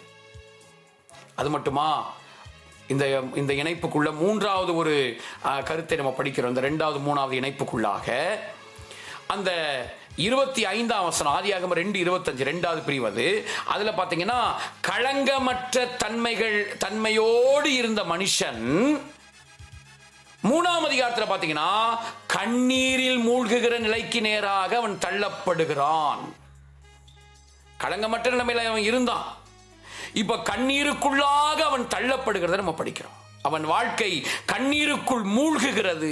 களங்கமற்ற தன்மையோடு இருந்த மனிதன் இப்பொழுது கண்ணீரில் மூழ்குகிற நிலைக்கு தள்ளப்படுகிறான். ஆதியாகமம் 2:25 வாசிங்க. ஆதியாகமம் 2ஆம் அதிகாரம் 25ஆம் வசனம். ஆதாம் அவன் மனைவியாகிய இருவரும் ஆதாமும் அவன் மனைவியும் ஆகிய இருவரும் நிர்வாணியாய் இருந்தும் வெட்கப்படாதிருந்தார்கள். நிர்வாணியாய் இருந்தும் வெட்கப்படாம இருந்தாங்க. இங்க அவருடைய களங்கமற்ற தன்மையை நம்ம பார்க்கிறோம். ஆனால் அந்த 3ஆம் அதிகாரத்துல நீங்க 16 இருந்தே படிச்சீங்கன்னா, 16 இருந்து ஏறக்குறைய 19வது வசனம் வரைக்கும் நீங்க பாத்தீங்கன்னா, இப்ப அவங்க வாழ்க்கை கண்ணீரில் மூழ்குகிற வாழ்க்கையாக மாறுகிறத நம்ம படிக்கிறோம். வாசிங்க. ஆதியாகமம் 3:16 இருந்து 19 வரைக்கும் படிக்கும்போது, அவர் ஸ்திரீயை நோக்கி, நீ கர்ப்பவதியாய் இருக்கும் பொழுது உன் வேதனையை மிகவும் பெருக பண்ணுவேன், வேதனையுடனே பிள்ளை பெறுவாய், ஆசை உன் புருஷனை பற்றி இருக்கும், அவன் உன்னை ஆண்டு கொள்வான் என்றார். பின்பு அவர் ஆதாமை நோக்கி, நீ உன் மனைவியின் வார்த்தைக்கு செவி கொடுத்து புசிக்க வேண்டாம் என்று நான் உனக்கு விலக்கின விருட்சத்தின் கனியை புசித்தபடினாலே பூமி உன் நிமித்தம் சபிக்கப்பட்டிருக்கும். நீ உயிரோடு இருக்கும் நாளெல்லாம் வருத்தத்துடன் அதன் பலனை புசிப்பாய். அது உனக்கு முள்ளும் குறுக்கும் முளைப்பிக்கும். வெளியின் பயிர் வகைகளை புசிப்பாய். நீ பூமியிலிருந்து எடுக்கப்பட்டபடியால் நீ பூமிக்கு திரும்ப மட்டும் உன் முகத்தின் வேர்வையால் ஆகாரம் புசிப்பாய். நீ மண்ணாய் இருக்கிறாய், மண்ணுக்கே திரும்புவாய் என்றார். இப்ப அவனுடைய வாழ்க்கை கண்ணீரில் மிதக்கிற வாழ்க்கையாக மாறுகிறது. ஒரு கவிஞன் இப்படி பாடினான், தரைமேல் பிறக்க வைத்தான், எங்களை கண்ணீரில் மிதக்க வைத்தான். இன்னைக்கு கண்ணீர்ல மிதக்கும்படியாக அப்படி ஒரு காரியம் வந்ததுக்கு காரணம் என்ன தெரியுமா? நம்ம மனிதன் செய்த அந்த பாவம், சாத்தானுடைய தூண்டுதலால் மனிதன் சுயத்துக்கு இடம் கொடுத்து அவன் செய்த அந்த கீழ்ப்படியாமை என்கிற அந்த பாவம் அவனுடைய வாழ்க்கையை எப்படி மாற்றிவிட்டது. பிரதர், சிஸ்டர், அருமையான தேவ ஜனமே, இப்ப நம்ம படிச்ச இந்த 3மே இப்படி ஒரு நல்ல ஒரு மகிமையான ஒரு மங்களகரமான ஒரு அனுபவங்கள் எல்லாம் இப்படி மாறி போய் துக்கமும் வேதனைகளும் இப்படியாக மாறினதுக்கு காரணம் என்ன தெரியுமா? பாவம். மனுஷனுடைய வாழ்க்கையில, நம்முடைய வாழ்க்கையில ரட்சிக்கப்பட்ட பின்பு நம்ம பாவத்துக்கு இடம் கொடுக்க நம்முடைய வாழ்க்கையில் இருக்க அந்த களங்கமற்ற தன்மை படிப்படியாக அது அப்படியே அதனுடைய அந்த இது நம்மளை விட்டு போயிடும். அதனாலதான் பாவத்துக்கு நம்ம இடம் கொடுக்க கூடாது. பாவம் எந்த ரூபத்தில் கதவை தட்டினாலும் அதை விட்டு நம்ம வெளியே வருவதற்கு நம்ம தீவிரப்பட வேண்டும். ஏதோ தப்பி தவறி அறியாமல் ஏதாவது நம்ம தடுமாறினா உடனே மன்னிப்பு கேட்டு வெளியே வந்துடணும். எதுலையுமே நம்ம நிலைச்சிருக்க கூடாது. நாம் இதை நம்ம இங்கே படிக்கிறோம். அப்ப பாருங்க, பாவத்தினுடைய விளைவாக கடவுளுக்கும் மனிதனுக்கும் இருக்கிற உறவும் உடைந்து விட்டது. இரண்டாவதாக மனிதனுக்கும் இருக்கிற உறவும் உடைந்து போனது. மூணாவது, களங்கமற்ற தன்மை அது நீக்கப்பட்டு கண்ணீரில் மிதக்க வேண்டிய ஒரு சோகமான நிலை வந்துவிட்டது. அப்ப இப்படி இந்த இழந்த நிலைமைகள் எல்லாம், அந்த மகிமையான அனுபவங்கள் எல்லாம் திரும்ப கொடுக்கதான் நம்முடைய ஆண்டவர் யெஷுவா ஹமஷியாஹ், நம்முடைய ஆண்டவர் இயேசு கிறிஸ்து மனிதனாக வந்ததை நம்ம படிக்கிறோம். ஸோ பாருங்க, இதெல்லாம் அந்த இணைப்புக்குள்ள, அந்த இணைப்போடு அந்த ஒப்பிட்டு அந்த இணைப்புக்குள்ள பார்க்கும்போது, அந்த பகுதிகளுடைய இணைப்புக்குள்ள பார்க்கும்போது நமக்கு இவைகள் எல்லாம் புரிகிறது. இப்படியாக நம்ம இங்கே படிக்கிறோம். சரி, இப்போ ஆய்வுக்குள்ள தான் நம்ம இந்த கருத்துக்கள் எல்லாம் நம்ம படிச்சிருக்கிறோம். ஆய்வுக்குள்ள இத்தனை காரியங்களும் மறைந்து இருக்கிறத படிக்கிறோம். சரி, ஸோ ஆய்வு நம்ம படிச்சிட்டோம். அந்த எழுத்தின்படி இருக்கிறதான அதில் ஆய்வை படித்து விட்டோம். அந்தந்த பகுதிகளுக்குள்ள இருக்கிற இணைப்பை நாம் படித்து விட்டோம். ஸோ இதுதான் இந்த ஏதேனை குறித்து, ஏதேனில் உள்ள இந்த தோட்டத்தை பற்றியதான எழுத்துக்குரிய அமைப்பு. இதுதான் லிட்டரரி ஸ்ட்ரக்சர். எழுத்துக்குரிய அமைப்புல நம்ம இத்தனை காரியங்களையும் நாம் படித்துக் கொள்கிறோம். சரி, இப்ப நம்ம ரெண்டாவது கருத்துக்குள்ள வருகிறோம். முதல் கருத்தை நம்ம படிச்சோம், முதல் பாடத்தை படித்து விட்டோம். இப்ப நம்ம ரெண்டாவது பாடத்துக்குள்ள நம்ம இப்ப வரப்போகிறோம். ரெண்டாவது பாடம் என்ன அப்படின்னா, இஸ்ரவேல் ஜனங்களுக்கு மோசே மூலமாக ஆண்டவர் சொன்ன செய்திகள். இஸ்ரவேல் ஜனங்களுக்கு அவங்களுக்கு தானே இது எழுதப்பட்டது. மோசே தானே எழுதினார். வனாந்தரத்தில் அவங்க பிரயாணப்பட்டு போகும்போது தானே இது எழுதினாரு. இதை எழுதுனது மூலமா அன்றைக்கு இருந்த, இதை நேரடியாக கேட்ட அந்த இஸ்ரவேல் ஜனங்களுக்கு, அன்றைய இஸ்ரவேலருக்கு கர்த்தர் என்ன செய்தியை மோசே மூலமாக, எந்த செய்திகளை சொல்ல விரும்பினார், இதை நம்ம புரிந்து கொள்ளணும். அப்பதான் அதிலிருந்து நமக்கு என்ன சொல்ல விரும்புகிறார் என்பது நமக்கு புரியும். இதை நம்ம படிக்க போறோம். ஸோ நம்ம இந்த ஏதேனை குறித்து நம்ம முதல் பாடமாக நம்ம படித்தது என்னன்னா, அந்த முதல் பாடம் நம்ம படித்தது எழுத்தின்படியான அமைப்பு. அதுக்குள்ளே தான் நம்ம ரெண்டு முக்கியமான கருத்துக்களை படித்தோம். ஏன்னா உங்களுக்கு திரும்ப நான் அதை ஞாபகப்படுத்துகிறேன். ஒன்று ஆய்வு, அதாவது ஓவர்வியூ. அதை 4 பகுதிகளை நம்ம பிரித்து நம்ம படித்தோம். ஸோ இப்படி 4 பகுதிகளாக நம்ம அந்த ஆய்வில் நம்ம படித்தோம். ரெண்டாவது பிரிவுக்குள்ள இந்த 4 பகுதிகள் எப்படி, அதனுடைய இணைப்பு எப்படி இருக்கு, 1வது பகுதியும் 4வது பகுதியும் இணைகிறது. அதில் ஒரு 3 கருத்துக்களை நம்ம படித்தோம். அடுத்து 2வது பகுதியும் 3வது பகுதியும் இணைஞ்சிருக்கு. அதில் ஒரு 3 கருத்துக்களை நம்ம படித்தோம். ஸோ இதெல்லாமே நமக்கு என்ன சொல்லுதுன்னா, தேவன் வைத்த அந்த மகிமையான அனுபவத்திலிருந்து மனிதனை கீழே தள்ளியது என்ன அப்படின்னா பாவம். அதுக்கு காரணமாக இருந்தவன் சாத்தான். அதற்கு இந்த மனிதன் அப்படி ஒரு காரியம் வாழ்க்கை நடக்கும்படியாக இவனுக்குள் இருந்த அந்த வேர் என்னன்னா சுயம். இதில் நம்ம இங்கே படிக்கிறோம். ஸோ நம்முடைய வாழ்க்கையிலையும் சாத்தான் நம்மளை எப்படியாவது கீழே தள்ளதான் பார்ப்பான். நம்ம சுயத்துக்கு நம்ம இடம் கொடுப்போமானா, அதாவது நான் அல்ல கிறிஸ்துவே அப்படிங்கிற இடத்துல இருக்கிற வரைக்கும் நம்முடைய வாழ்க்கை பாதுகாப்பாக இருக்கும், பத்திரமா இருக்கும். ஆனா அந்த நான் ஐ அப்படின்னு சொல்லி நான், ஏன்னா இவனுக்கு அந்த எண்ணம் தான் வந்துச்சு, தேவனை போல நானும் மாறணும் அப்படிங்கிற எண்ணம் மனுஷனுக்குள்ள அது வந்தபடினால, அது மேலோங்கினபடினாலதான் அவன் துணிகரமாக இந்த பாவத்தை செய்தான். அந்த சுயம் நமக்குள்ள வரக்கூடாது. ஆகவே நம்ம இதெல்லாம் நம்ம இன்னைக்கு நம்ம கவனிச்சிருக்கோம். சரி, இப்போ 2வது பாடம், அன்றைய இஸ்ரவேலுக்கு ஆண்டவர் மோசே மூலமாக சொல்ல விரும்பின செய்தி என்ன அப்படிங்கிறத நம்ம படிக்கணும். நன்றாக கவனித்துக் கொள்ளுங்கள். இந்த ஏதேன் இந்த ஏதேன் தோட்டம் இருக்கிறது அல்லவா, இதை மோசே அன்றைக்கு இஸ்ரவேல் ஜனங்களுக்கு சொல்லி அங்க என்ன சொல்ல வருகிறார் அப்படின்னா, இந்த ஏதேனுக்கு ஒப்பான கானானுக்குத்தான் நீங்கள் போக போகிறீர்கள்.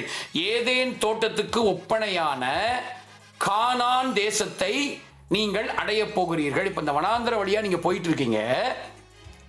இந்த வனாந்திர வழியாக போகிற நீங்கள் இந்த வழியாக போய் கானானை அடைய போகிறீர்களே, இந்த கானான் ஆதி மனிதனாகிய ஆதாமை கர்த்தர் வைத்த ஏதேனுக்கு ஒப்பனையான தேசமாக இருக்கிறது. அதனால நீங்க இதை சாதாரணமா எடுத்துக்கொள்ளக்கூடாது. உங்களை கர்த்தர் எவ்வளவு மேன்மையான ஒரு அனுபவத்துக்குள்ள கொண்டு போகிறார் என்பதை நீங்க மனதில் வைத்துக் கொள்ள வேண்டும் என்பதை இங்க ஆண்டவர் சொல்லுகிறத நம்ம படிக்கிறோம். கர்த்தருக்கு மகிமை. சோ இது ரொம்ப ஒரு முக்கியமான ஒரு விஷயம். அதனால இதை குறித்து அவங்களுக்கு நல்ல பாடங்களை, நல்ல படிப்பினைகளை அங்கே சொல்லிக் கொடுக்கிறதை நம்ம அங்க படிக்கிறோம். நல்ல படிப்பினைகளை அங்க சொல்லிக் கொடுக்கிறார். ஸோ அதாவது அதுக்கப்புறம் இந்த ஏதேன் தோட்டம், இந்த ஏதேன் தோட்டம்லாம் கர்த்தர் உண்டாக்கி மனிதனை வைத்து அவன் பாவம் செய்து, அதுக்கப்புறம் பார்த்தீங்கன்னா பெருவெள்ளமெல்லாம் அப்படி நிறைய சம்பவங்கள் எல்லாம் வந்தபடியினால ஏதேன் மாதிரியே கானான் இல்லை. ஏன்னா கால சூழ்நிலைகள், நடந்த சம்பவங்கள் எல்லாம் பார்த்து அந்த புவியியல் அமைப்பில் ஏற்பட்ட மாற்றங்கள், காலநிலை மாற்றங்கள், அதனால எல்லாமே மாறிடுச்சு. ஆனா அந்த ஏதேனுக்கு ஒப்பனையாக இந்த கானானை ஒப்பிட்டு அங்க மோசே காண்பிக்கிறார். சோ நீங்க அந்த மாதிரியான இடத்துக்கு தான் நீங்க போக போறீங்க என்பதை அவர் காண்பிக்கிறத நம்ம படிக்கிறோம். சரி, இதுல இருந்து ஒரு 3 கருத்துக்களை நம்ம படிக்க போகிறோம். ஒன்று, ஏதேன் தோட்டமும் கானான் தேசமும் ஒரு ஒப்பனை. இரண்டாவதாக, உண்மை சோதிக்கப்படுதல். மூன்றாவதாக, அந்த சோதிக்கப்படுதலிலே காண்பிக்கப்பட்ட கீழ்ப்படியாமையின் விளைவுகள். இப்படி 3 கருத்துக்களை நம்ம படிக்க போகிறோம். முதலாவதாக, ஏதேன் தோட்டமும், ஏதேனில் உள்ள அந்த தோட்டமும் கானான் தேசமும் ஒரு ஒப்பனை. இரண்டாவது, உண்மை சோதிக்கப்படுதல். மூன்றாவது, அந்த சோதனையில் காண்பிக்கப்பட்ட கீழ்ப்படியாமையினால் வந்த விளைவுகள். இப்படி 3 கருத்துக்களை நம்ம படிக்க போறோம். சரி, முதல் கருத்துக்குள்ள வருவோம். இப்ப நம்ம 2வது பாடத்தில் இருக்கிறோம். அதுல முதல் கருத்துக்குள்ள வருவோம். முதல் தலைப்பு, ஏதேனில் உள்ள தோட்டம் கானான் தேசமும் ஒரு ஒப்பனை. இப்ப இதுல நம்ம முதலாவது கவனிக்க போகிறது என்னன்னா, இட ஒப்பனை. அதாவது இன்னைக்கு நிறைய பேருக்கு ஒரு கேள்வி இருக்கு, கானான் எங்க இருக்கு, ஏதேன் தோட்டம் எங்க இருக்கு? ஒவ்வொருத்தரும் ஒன்னொன்னு சொல்றாங்க. சில இலங்கையில் இருக்குன்னு சொல்றவங்க உண்டு, சிலர் மெசபடோமியாவில் இருக்குன்னு சொல்றவங்க உண்டு, சில கல்ஃப் கண்ட்ரீஸ்ல இருக்குன்னு சொல்றவங்க உண்டு, சில அமெரிக்காவில் இருக்குன்னு சொல்றவங்க உண்டு. அவங்க ஏதாவது கொஞ்சம் நல்ல ஒரு செழிப்பான இடத்த பார்த்துட்டா அதை சொல்றவங்க உண்டு. நம்ம இந்தியாவில் அந்த கங்கை அந்த பகுதியில் இருக்கு அப்படின்னு சொல்லுகிறவர்களும் உண்டு. இப்படி எல்லாம் பலரும் பலவிதமாக சொல்கிறார்கள். ஆனா இங்க மோசே தெளிவாக அந்த இடம் எங்க இருந்துச்சுங்கிறத அவர் தெளிவாக விளங்கி வைத்திருக்கிறார். ஜனங்களுக்கும் அதை அடையாளம் காண்பிக்கிறார். சோ இடத்தினுடைய ஒப்பனை. ஆதியாகமம் 2ஆம் அதிகாரத்தில் 10 - 14 வரைக்கும் ஒரு நதி பிரிந்து 4 நதிகளாக மாறுகிறதை பற்றி அங்கே சொல்லப்பட்டிருக்கிறத நம்ம பார்க்க முடியும். ஆதியாகமம் 2ஆம் அதிகாரம், ஏதேன் தோட்டத்தில், ஏதேனில் உள்ள இந்த தோட்டத்தில் ஒரு நதி பிரிந்து அது 4 பெரிய நதிகளாக மாறுகிறத நம்ம படிக்க முடியும். ஆதியாகமம் 2 10 - 14 வரைக்கும் வாசிங்க. ஆதியாகமத்தின் புஸ்தகம் 2ஆம் அதிகாரம் அதனுடைய 10 முதல் 14 வரைக்கும் இருக்கிற வசனங்களை வாசிப்போமாக. தோட்டத்திற்கு தண்ணீர் பாயும்படி ஏதேனில் இருந்து ஒரு நதி ஓடி அங்கிருந்து பிரிந்து 4 பெரிய ஆறுகள் ஆயிற்று. முதலாம் ஆற்றுக்கு பைசோன் என்று பேர். அது ஆவிலா தேசம் முழுவதையும் சுற்றி ஓடும். அவ்விடத்தில் பொன் விளையும். அந்த தேசத்தின் பொன் நல்லது. அவ்விடத்தில் பிதலோகும் கோமேத கற்களும் உண்டு. 2ஆம் ஆற்றுக்கு கீகோன் என்று பேர். அது எத்தியோப்பியா தேசம் முழுவதையும் சுற்றி ஓடும். எத்தியோப்பியா தேசம் முழுவதையும் சுற்றி ஓடும். மூன்றாம் ஆற்றுக்கு இதக்கேல் என்று பேர். அது ஆசியாவுக்கும் கிழக்கே ஓடும் நாலாம் ஆற்றுக்கு ஐப்ராத் என்று பேர். தேவனாகிய கர்த்தர். இப்படி இந்த இதக்கேல் ஐப்ராத் அப்படின்னா நம்ம படிக்கிறோம் பாருங்க. இந்த இந்த இந்த ஐப்ராத் இதெல்லாம் அந்த இதக்கேல் ஐப்ராத், அது யூப்ரிட்டிஸ் அந்த மாதிரியான அந்த பெயர்கள், அதெல்லாம் டைக்ரிஸ் யூப்ரிட்டிஸ் அந்த மாதிரியான ஆறுகளுடைய பெயர்கள் அவைகள். ஸோ இதை நம்ம வைத்து நம்ம பார்க்கும்போது ஆதியாகமம் 15:18 ஆண்டவருடைய வாயிலிருந்து வந்த வார்த்தை நமக்கு எல்லாத்துக்கும் அவர் வாயிலிருந்து வந்த வார்த்தை தான் நமக்கு ஃபைனல். அவர் வாயிலிருந்து வந்த வார்த்தை பாருங்க. ஆதியாகமம் 15ஆம் அதிகாரத்துடைய 18ஆம் வசனத்துல ஆபிரகாமோடு கர்த்தர் பேசும்போது, உடன்படிக்கை செய்யும் போது ஒரு காரியத்தை சொல்றார். வாசிங்க ஆதியாகமம் 15:18. அந்நாளிலே கர்த்தர் ஆபிரகாமுடனே உடன்படிக்கை பண்ணி எகிப்தின் நதி துவங்கி ஐப்ராத் நதி என்னும் பெரிய நதி மட்டும் உள்ளது. பாத்தீங்களா, அந்த ஐப்ராத் நதியை பற்றி எங்க சொல்றாரு பாருங்க. உள்ளதும் ஏத்தியரும். சரி போதும். அப்போ இந்த ஐப்ராத் நதி வரைக்கும் இருக்கிற உள்ள அந்த தேசத்தை தான் நான் உனக்கு தருவேன் அப்படின்னு அங்க சொல்றாரு. அப்படியானால் நமக்கு ஒன்று புரிகிறது. ஆண்டவர் சொன்ன அந்த வார்த்தையின்படி அந்த பகுதி தான் கானான். அப்போ ஆண்டவர் சொன்ன வார்த்தையின்படி இந்த ஏதேனில் இருக்கிற அந்த தோட்டம், ஏதேன் என்பது ஒரு பெரிய பகுதி. சோ எகிப்து முதல் கானான் வரைக்கும் இருக்கிற ஒரு பெரிய பகுதி தான் ஏதேன். அந்த ஏதேனில் அந்த தோட்டம் என்று சொல்லுவது அந்த கானான் தேசத்துக்குள்ள வேத பண்டிதர்கள் ஆண்டவர் இப்படி ஒரு வார்த்தையை சொன்னதுனால, கர்த்தர் இப்படி ஒரு வார்த்தையை சொன்னபடியினால இந்த ஏதேன் என்று சொல்லுகிற அந்த ஏதேனுக்குள் இருக்கிற தோட்டம் என்பது எருசலேம், அதிலேயும் குறிப்பாக தேவாலயம் கட்டப்பட்டதான அந்த பகுதியாகவே இருக்க வேண்டும் என்று வேத பண்டிதர்கள் கருதுகிறார்கள். புரிஞ்சதா உங்களுக்கு? தேவாலயம் கட்டப்பட்ட இந்த மோரியா மலை இருக்கிறது அல்லவா, அந்த பகுதியாகத்தான் அந்த ஏதேனில் இருக்கிற அந்த தோட்டம் அந்த பகுதியாகத்தான் இருக்க வேண்டும். மோரியா மலை, கொல்கொதா, அதை நம்ம படிக்கிற மாதிரி ஒரே பகுதி, சேம் பகுதி. ஆபிரகாம் ஈசாக்கை பலி செலுத்தும்படியாக கொண்டு போன இடம் அந்த இடம் தான். அந்த இடத்துல தான் கர்த்தர் ஆலயம் கட்ட சொல்றாரு. ஏன் குறிப்பாக இந்த இடத்தை செலக்ட் பண்றாரு? ஆண்டவர்ட்ட ஆபிரகாம் சொல்லும் போது ஐப்ராத் நதி, அந்த ஒரு நதி பிரிந்து 4 நதிகளாக மாறுகிற அந்த ஐப்ராத்தை இங்க ஒப்பிட்டு சொல்றாரு. அப்படியானா ஏதேனில் இருக்கிற அந்த தோட்டம் என்பது இலங்கையிலையும் இல்லை, இந்தியாவிலையும் இல்லை, ஜப்பான்லையும் இல்லை, அமெரிக்காவிலையும் இல்லை. அது கானான் தேசத்துல அதனுடைய தலைநகராக இஸ்ரவேலுடைய நாட்கள்ல அதனுடைய தலைநகராக இருந்த எருசலேம்ல, அதுலேயும் குறிப்பாக தேவாலயம் கட்டப்படுவதற்கு கர்த்தர் தெரிந்து கொண்ட அந்த பகுதிகள் தான் அந்த தோட்டம். ஆனால் புவியியல் சூழ்நிலைகள் நிமித்தமாக அதெல்லாம் மாறி போய்விட்டது என்பது அன்றைக்கு இருந்த மோசேக்கும் தெரியும், அன்றைக்கு இருந்த இஸ்ரவேலருக்கும் புரிந்தது. சோ இதை அடையாளப்படுத்தி தான் சொல்றாரு. இந்த தோட்டத்துக்கு ஒப்பனையாக இன்னும் சொல்ல போனா ஆதி நாட்களிலே தோட்டமாய் இருந்த அந்த பகுதிக்கு நீங்க போறீங்கப்பா, ஏதேனுக்கு போகிறீர்கள். உங்கள் ஆண்டவர் ஒரு சாதாரணமான இடத்துல கொண்டு போகிறார். அதாவது அதை பத்தி சொல்லும் போது தேசங்களின் சிங்காரம் என்று சொல்லி மோசே அதற்கு பெயர் கொடுக்கிறார். கர்த்தர் பார்த்து வைத்த நல்ல தேசம், தேசங்களுக்கெல்லாம் சிங்காரமான தேசம் என்று சொல்லி அதை சொல்லுகிறது நம்ம படிக்கிறோம். சோ இப்படி ஒரு அருமையான தேசத்துக்குள்ளாக ஆண்டவர் தம்முடைய ஜனத்தை நடத்தி கொண்டு போகிறதை நம்ம பார்க்கிறோம். கர்த்தருக்கு மகிமை. ஆகவே அருமையானவர்களே, இப்படி இந்த இடத்தோடு ஒப்பிடும்போது நமக்கு இது புரிகிறது. அடுத்து நம்ம இந்த இஸ்ரவேலருக்கு ஆண்டவர் அவங்களுக்கு கற்றுக் கொடுக்கிற அந்த பாடம் அப்படின்னு வரும்போது அடுத்து நீங்க பார்த்தீங்கன்னா கர்த்தருக்கு மகிமை, 2வது ஒரு முக்கியமான காரியம் அங்க இருக்கு. என்னன்னா அந்த தோட்டத்தினுடைய பரிசுத்தமான அல்லது தெய்வீக தன்மையை ஒப்பிடுகிறார். அந்த தோட்டத்தில் காணப்பட்ட தெய்வீக தன்மை, அதை ஆசரிப்பு கூடாரத்தோடு கூட மோசே ஒப்பிட்டு காண்பிக்கிறார். ஏதேனில் இருக்கிற அந்த தோட்டமும் ஆசரிப்பு கூடாரமும் அந்த 2 இடத்திலையுமே தேவனுடைய பிரசன்னம் இருக்கிறது. சோ அதனாலதான் அங்கிருந்து அந்த தெய்வீக தன்மையை ஒப்பிட்டு காண்பிக்கிறார். இப்பா ஆலயம் கட்டப்பட போதுப்பா, எருசலேம்ல ஆலயத்தை கட்டுவாங்க. தேவன் தெரிந்து கொண்ட ஒரு ஸ்தலம் இருக்கு. ஸோ ஆசரிப்பு கூடாரம்லாம் அங்கே தான் இருக்க போகுது.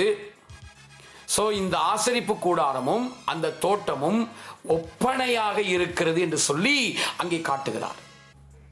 அப்போ நம்ம புரிந்து கொள்ள வேண்டுமானா, ஏதேனில் இருக்கிற அந்த தோட்டத்திலும் ஆசரிப்பு கூடாரத்திலும் இருந்த தெய்வீக தன்மையினுடைய ஒப்பனை, அந்த தெய்வீக தன்மை அங்கே ஒப்பிடப்படுகிறது. நல்லா கவனித்துக் கொள்ளுங்க. ரொம்ப முக்கியமான ஒரு விஷயத்தை நான் உங்களுக்கு சொல்லிக் கொண்டிருக்கிறேன். ஸோ நீங்கள் நன்றாக கவனித்துக் கொள்ள வேண்டும். ஸோ இந்த இட அமைப்பு ஒப்பிட்டு சொல்றார் பாருங்க, அதில் நம்ம ரொம்ப முக்கியமான காரியத்தை கவனிச்சுட்டு இருக்கோம். ஸோ இந்த ஆசரிப்பு கூடாரத்துக்கும், அதாவது ஏதேனில் இருக்கிற அந்த தோட்டத்துக்கும் இந்த ஆசரிப்பு கூடாரத்துக்கும் 7 ஒற்றுமைகள் இருப்பதை நம்ம பார்க்க முடியும். 7 ஒற்றுமைகள் இருக்கிறது. நன்றாக புரிந்து கொள்ள வேண்டும். 7 ஒற்றுமைகள். முதல் ஒற்றுமை என்ன அப்படின்னா, வசனத்தை வேக வேகமா வாசிங்க. வசனத்தை நான் சொல்லும் போது படிங்க.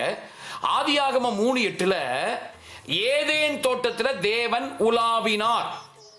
ஆதியாகமம் 3:8 வாசிங்க. ஏதேன் இருக்கிற இந்த தோட்டத்துல தேவன் உலாவினதை நம்ம படிக்கிறோம்.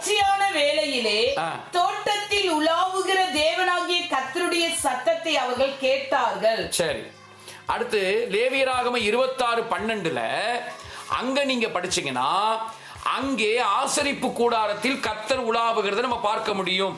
லேவியராகமம் 26:12 நான் உங்கள் நடுவிலே உலாவி உங்கள் தேவனாயிருப்பேன், நீங்கள் என் ஜனமாயிருப்பீர்கள்.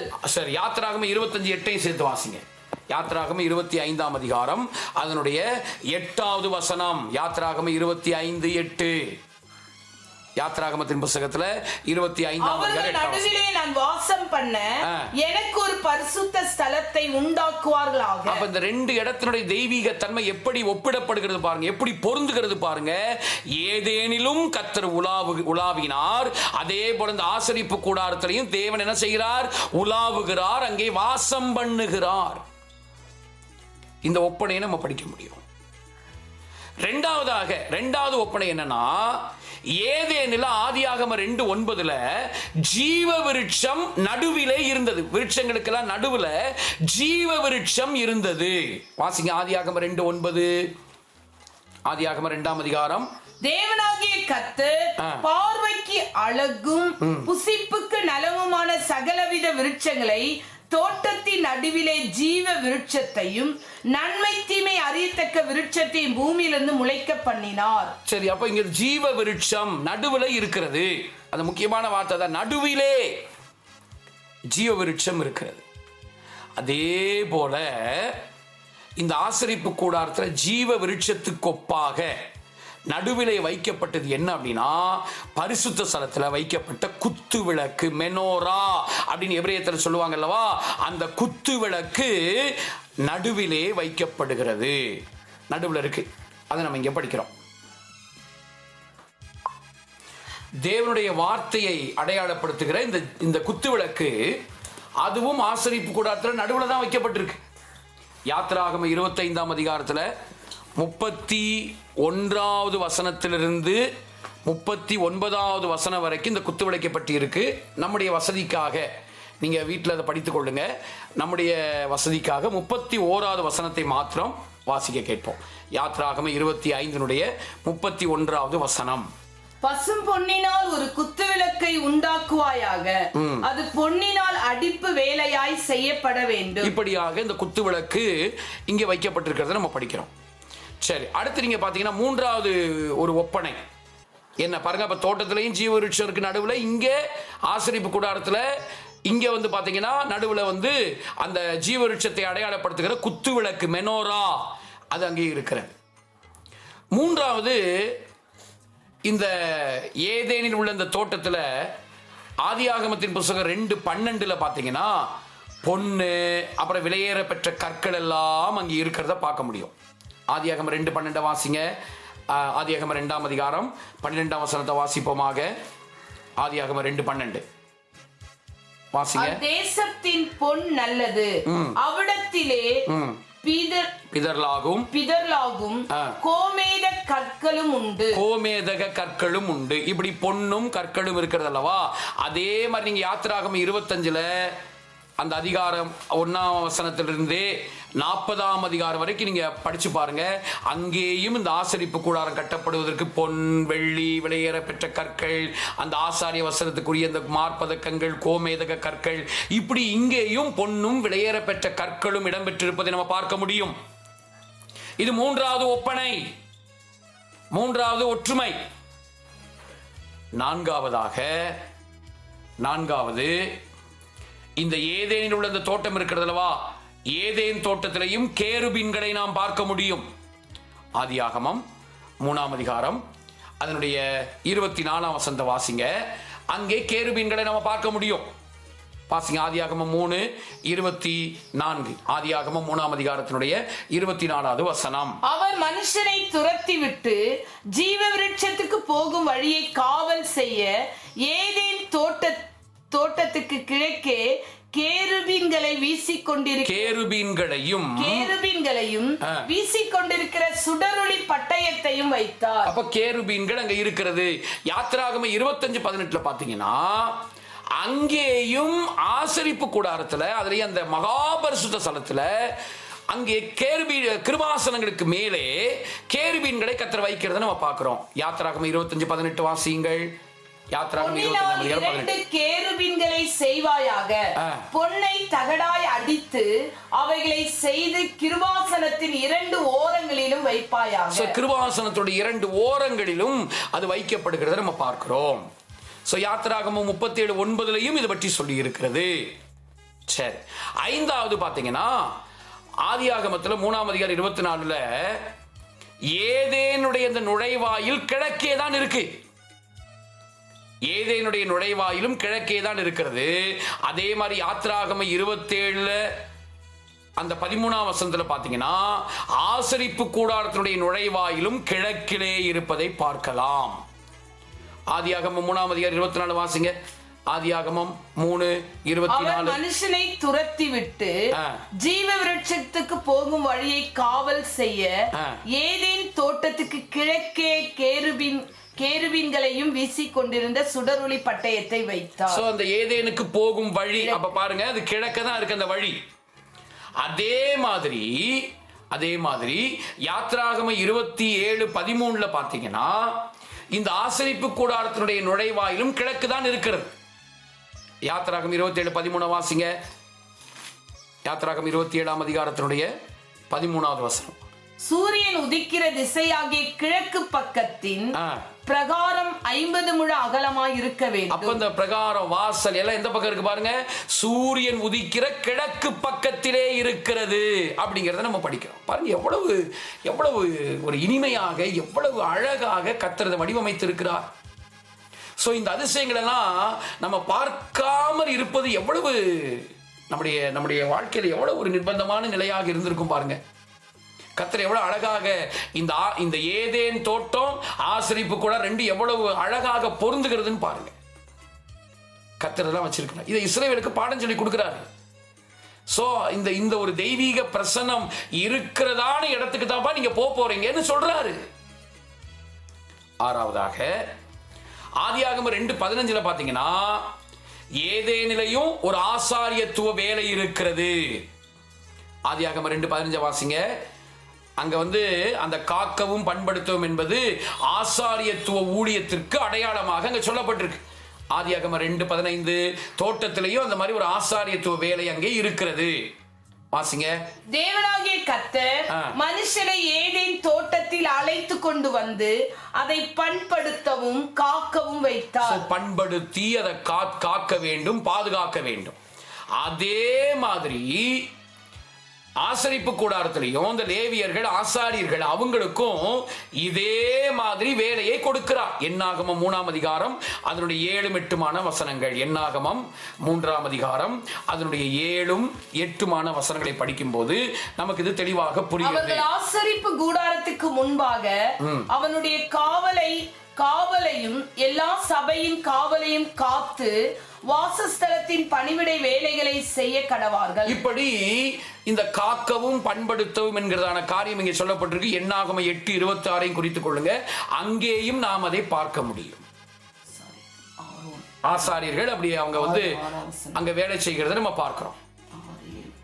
சரி, ஏழாவது ஒரு தெய்வீகத்துக்குரிய ஒப்பனை என்னன்னா, தெய்வீக ஒப்பனை, தெய்வீக தன்மையினுடைய ஒப்பனை பாருங்க. ஏழாவது, இந்த ஏதேனில் இருக்கிற தோட்டம் இருக்கு பாத்தீங்களா, இது 6 நாளுக்கு பின்னே தான் அது உண்டாக்கப்படுகிறது. ஆதியாகமம் 1ஆம் அதிகாரம் நமக்கு தெரியும், 6 நாள் படைப்பு. அந்த 6 நாள் படைப்புல தான் அடுத்த 6 நாள் படைப்புக்கு பின்புதான் 7ஆம் நாள் கர்த்தர் ஓய்ந்திருந்தான்னு படிக்கிறோம். அப்புறம் தான் ஆதியாகமம் 2ல இந்த ஏதேன்ல ஒரு தோட்டத்தை கர்த்தர் உண்டாக்கி மனுஷனை கொண்டு போய் இங்க வைக்கிறதான காரியங்கள் எல்லாம் அங்கே எழுதப்பட்டிருக்கு. அதே மாதிரி யாத்ராகமம் 24:16 நீங்க பாத்தீங்கன்னா ஆசரிப்பு கூடாரத்திலும் இதே மாதிரி ஒரு ஒப்பனையை நம்ம பார்க்க முடியும். யாத்ராகமம் 24 அதனுடைய 16வது வசனத்தை படிக்கும் போது இது நமக்கு தெளிவாக விளங்கும். யாத்ராகமம் 24 அதனுடைய 16. கர்த்தருடைய மகிமை சீனாய் மலையின் மேல் தங்கி இருந்தது, மேகம் 6 நாள் அதை மூடி இருந்தது. 7ஆம் நாளில் அவர் மேகத்தின் நடுவில் இருந்து மோசேயை கூப்பிட்டார். பாருங்க, 6 நாள் முடிஞ்சு 7ஆம் நாள்ல கர்த்தர் கூப்பிடுறாரு. அப்படி கூப்பிட்டுதான் 25:1 சொல்றாரு, கர்த்தர் மோசேயை நோக்கி, இஸ்ரவேல் புத்திரர் எனக்கு காணிக்கையை கொண்டு வரும்படி அவர்களுக்கு சொல். 8ஆம் வசனம் பாருங்க. அதுல 8ஆம் வசனம், நடுவிலே நான் வாசம் பண்ண எனக்கு ஒரு பரிசுத்த ஸ்தலத்தை உண்டாக்குவார்களாக. பாருங்க, அப்போ 6 நாள் முடிந்து அந்த ஷபாத் 7ஆம் நாள் வந்த பின்பு அந்த 7ஆம் நாளுக்கு அப்புறம் தான் இந்த தோட்டத்தை ஆண்டவர் உண்டாக்கி மனிதனை கொண்டு போய் இங்க வைக்கிறார். அதே மாதிரி ஆசரிப்பு கூடாரத்துடைய மாதிரியை கொடுத்ததும் 6 நாள் முடிந்து கர்த்தர் மோசேயை கூப்பிட்டு அந்த 7ஆம் நாளுக்கு அப்புறம் அந்த 7ஆம் நாள் அந்த டைம்ல ஆண்டவர் மோசேக்கு இந்த பரிசுத்த ஸ்தலத்தை பற்றின பிரமாணங்களை கொடுக்கிறத நம்ம படிக்கிறோம். எவ்வளவு அற்புதமான காரியங்கள் இருக்கு பாருங்க. இப்படி இந்த ஆசரிப்பு கூடாரமும் ஏதேனும் எவ்வளவு அழகாக பொருந்துகிறது. ஆகவேதான் ஆண்டவர் சொல்லி வைக்கிறாரு, இஸ்ரவேல் ஜனங்களை பார்த்து இந்த ஏதேனை காண்பித்து சொல்றாரு, நீங்க போக போற இடம் சாதாரண இடம் இல்ல, அது அந்த ஏதேன் தோட்டத்துக்கு ஒப்பனையான இடத்துக்கு போறீங்க. அங்க என்னுடைய விசேஷித்த சமூகம் அங்கே இருக்கும். எப்படி தோட்டத்துல இருந்தது போலவே அங்க அந்த ஆசரிப்பு கூடாரத்துல இருக்கும்.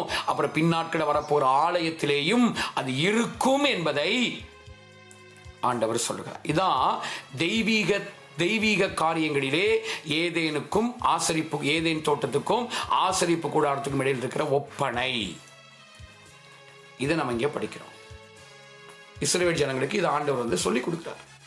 அப்ப தேவனுடைய பிரசன்னத்தை விசேஷ விதமாய் அனுபவிக்கிற ஒரு பாக்கியம் அவர்களுக்கு இருக்கிறது. அவர்களுக்கு மட்டுமல்ல, இந்த புதிய ஏற்பாட்டு காலத்தில் வாழ்கிற நமக்கும் இந்த ஒரு பாக்கியத்தை கர்த்தர் தந்திருக்கிறார். சரி, ரெண்டாவது இந்த உண்மை சோதிக்கப்படுது. அங்க பாத்தீங்கன்னா ஆதியாகமத்துல அவங்களுடைய உண்மையும் சோதிக்கப்பட்டது. ஆதியாகமத்துல அவங்களுடைய உண்மை சோதிக்கப்படுகிறத படிக்கிறோம். ஆதியாகமம் 2:17 வாசிங்கன்னா அங்க ஆண்டவர் அதை அவங்களுக்கு எச்சரிப்பாகவே சொல்லுகிறார். வாசிங்க ஆதியாகமம் 2:17. ஆதியாகமம் 2ஆம் அதிகாரம் 17ஆம் வசனத்தை படிக்கும் போது அங்க அது தெளிவாக நமக்கு புரியும். வாசிங்க. ஆனாலும் நன்மை தீமை அறியத்தக்க விருட்சத்தின் கனியை புசிக்க வேண்டாம், அதை நீ புசிக்கும் நாளிலே சாகவே சாவாய் என்று கட்டளையிட்டார். சாகவே சாவாய் என்று கட்டளையிடுகிறத நம்ம படிக்கிறோம். சாகவே சாவாய் அப்படின்னு சொல்லி ஆண்டவர் அங்க பேசுகிறார். இப்படி சொல்ற, சாகவே சாவாய். அதே மாதிரியே இங்க ஒரு சோதனை எங்க வைக்கப்படுது. நீ நன்மை தீமை அறியத்தக்க மரத்தை நீ தொற்றாதப்பா, அதை புசிச்சிடாத என்ற உண்மைக்கு ஒரு சோதனை அங்கே வைக்கப்படுகிறது. அதே மாதிரிதான் இஸ்ரவேல் ஜனங்களையும் கர்த்தர் என்ன செய்கிறார், வனாந்தரத்தில் அவங்களுடைய உண்மைகளை சோதித்து அறிகிறார். உபாகமம் 8ஆம் அதிகாரம் அதனுடைய 1-3 வரைக்கும், அப்புறம் 10ஆம் வசனத்திலிருந்து 20ஆம் வசனம் வரைக்கும் எல்லாம் நீங்க குறித்துக் கொள்ளுங்க. இப்ப இந்த 1-3 வரைக்கும் இருக்கிற வசனத்தை வாசிப்போம். உபாகமம் 8ஆம் அதிகாரம் அதனுடைய 1 முதல் 3 வரைக்கும் இருக்கிற வசனங்கள் வாசிங்க. நீங்கள் பிழைத்து பெருகி கர்த்தர் உங்கள் பிதாக்களுக்கு ஆணையிட்டு கொடுத்த தேசத்திலே பிரவேசித்து அதை சுதந்தரிக்கும்படி நான் இன்று உங்களுக்கு விதிக்கிற எல்லா கட்டளைகளின்படியும் செய்ய சாவதானமாய் இருப்பீர்களாக. உன் தேவனாகிய கர்த்தர் உன்னை சிறுமைப்படுத்தும்படிக்கு தம்முடைய கட்டளைகளை நீ கை கொள்வாயோ கை கொள்ள மாட்டாயோ என்று அவர் உன்னை சோதித்து இருதயத்தில் உள்ளதை அறியும்படிக்கு உன்னை இந்த 40 வருஷம் அளவும் வனாந்திரத்தில் நடத்தி வந்த எல்லா வழிகளையும் நினைப்பாயாக. இப்படியாக அங்க எப்படி அவங்கள சோதித்தாரோ அதே போல கர்த்தர் இங்கேயும் இந்த இஸ்ரவேல் ஜனங்கள் அந்த அருமையான அந்த சிங்கார தேசத்தை அடைவதற்கு அவங்க தகுதியானவர்கள் தானா என்பதை பார்க்கும்படியாக அவர்களை சோதித்து அறிகிறார், சோதித்து பார்க்கிறார். நம்முடைய வாழ்க்கையை ஆண்டவர் நமக்கு ஒரு மேன்மையான காரியத்தை கொடுக்கிறார்னா அதுக்கு முன்னாடி அதை நம்ம பெறுவதற்கு நம்ம தகுதி உள்ளவர்களா இருக்கிறோமான ஒரு டெஸ்ட் வைப்பாரு. ஒரு சோதனையின் காலம் நமக்கு உண்டு. தேவன் நமக்கு ஒரு வாக்குத்தத்தத்தை கொடுப்பார்னா அந்த வாக்குத்தத்தம் கொடுக்கப்பட்டதற்கும் அது நிறைவேறுவதற்கும் இடையில நமக்கும் சோதனை உண்டு என்பதை நம்ம இங்க படிக்கிறோம். சோதித்து பார்க்கிறார். ஆனா என்ன தெரியுமா, அடுத்த 3வது கருத்துக்குள்ள போகிறோம். அப்ப இஸ்ரவேலுக்கு இந்த செய்தியை சொல்றார். எப்படி ஏதேனில முதல் மனிதர்களாக இருந்த ஆதாமும் அந்த ஸ்திரீயும் சோதிக்கப்பட்டது போல உங்களுக்கும் அவங்களுடைய உண்மை சோதிக்கப்பட்டது போலவே உங்களுடைய உண்மையும் சோதிக்கப்படும். ஏன்னா நீங்க அந்த இடத்துக்கு தான் நீங்க போறீங்க. அதை பெறுவதற்கு நீங்கள் தகுதிதானா என்பதை அறியும்படி உங்களுக்கு சோதனை உண்டு என்பதை சொல்லுகிறார். அடுத்து 3வது கடைசியாக என்னன்னா, இந்த சோதனையில் அவர்கள் கீழ்ப்படியாமையை காண்பித்ததனுடைய விளைவுகள் அங்கே காட்டப்பட்டிருக்கு. ஆதியாகமத்தில் அவர்கள் கீழ்ப்படியாமையை காண்பித்தபடினால அதனால் வந்த விளைவுகள் நிறைய இருந்தாலும் குறிப்பாக பிரதானமாக ஒரு 3 விளைவுகள் அங்க வந்ததை நம்ம பார்க்கிறோம். ஒன்று மரணம். ஆதியாகமம் 2:17 பாருங்க, அங்கே மரணம் வருகிறது. மரணத்தை அங்க சொல்றார் ஆண்டவர். வாசிங்க ஆதியாகமம் 2:17. ஆதியாகமம் 2:17 இதை நீ புசிக்கும் நாளிலே சொல்றார்.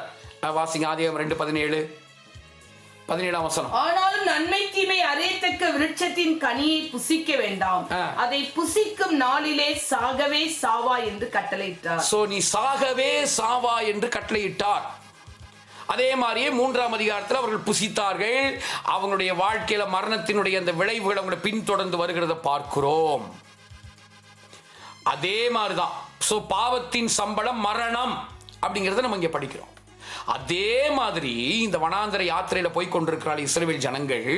எண்ணாகமம் 26:65 எண்ணாகமத்தின் புஸ்தகம் 26ஆம் அதிகாரம் அதனுடைய 65வது வசனத்தை படித்தால் அங்கேயும் வனாந்தரத்தில் புறப்பட்டவர்களை ஒரு பெருங்கூட்டத்தார் ஆண்டவருக்கு கீழ்ப்படியாமையை காண்பித்து கானானை இழந்து, எப்படி இந்த ஆதாம் ஏவாள் ஏதேனை இழந்தார்களோ அதுபோல இவங்க கானானுக்கு போக முடியாதபடிக்கு கானானை இழந்து வனாந்தரத்திலேயே அழிக்கப்படுகிறார்கள். எண்ணாகமம் 26:65 வாசிப்போமாக. வனாந்தரத்திலே சாகவே சாவார்கள் என்று கர்த்தர் அவர்களை குறித்து சொல்லி இருந்தார்.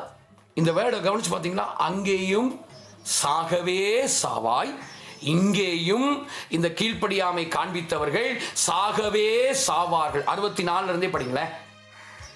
மோசேயும் ஆசாரியனாகிய ஆரோனும் சீனாய் வனாந்திரத்தில் இஸ்ரவேல் புத்திரரை எண்ணும் பொழுது இருந்தவர்களில் ஒருவரும் இவர்களுக்குள் இல்லை, வனாந்தரத்திலே சாகவே சாவார்கள் என்று கர்த்தர் அவர்களை குறித்து சொல்லி இருந்தார். இவங்க எல்லாம் கீழ்ப்படியாமை காண்பித்து துர்ச்செய்தி பரப்பி முறுமுறுத்து, அதே மாதிரி இந்த கோராகின் கூட்டத்தார் மோசேக்கு விரோதமாக எதிர்த்து நின்று இப்படியெல்லாம் செய்து இவங்க எல்லாம் வனாந்தரத்திலே சாகவே சாவீர்கள், அதே மாதிரியே செத்து போயிட்டாங்க. பாத்தீங்களா, மரணம், பாவத்தின் சம்பளம் மரணமாக வந்து விட்டது. இந்த செய்தியை உங்களுக்கு சொல்றார். ஏதேனில் வந்தது போலதான் உங்களுக்கும் வந்திருக்குப்பா, அதனால கவனமா இருங்க, கேர்ஃபுல்லா இருங்க. அந்த விலை வந்துருச்சு பாத்தீங்களா, அங்க ஏதேனில் வந்த மாதிரியே வந்துருச்சு அப்படிங்கறத அங்க சொல்லுகிறார். அது மட்டுமா, ரெண்டாவது ஒரு விளைவு பார்த்தீங்கன்னா அந்த கீழ்ப்படியாமையினால ரெண்டாவது ஒரு பிரதானமான விளைவு என்னன்னா வேதனை.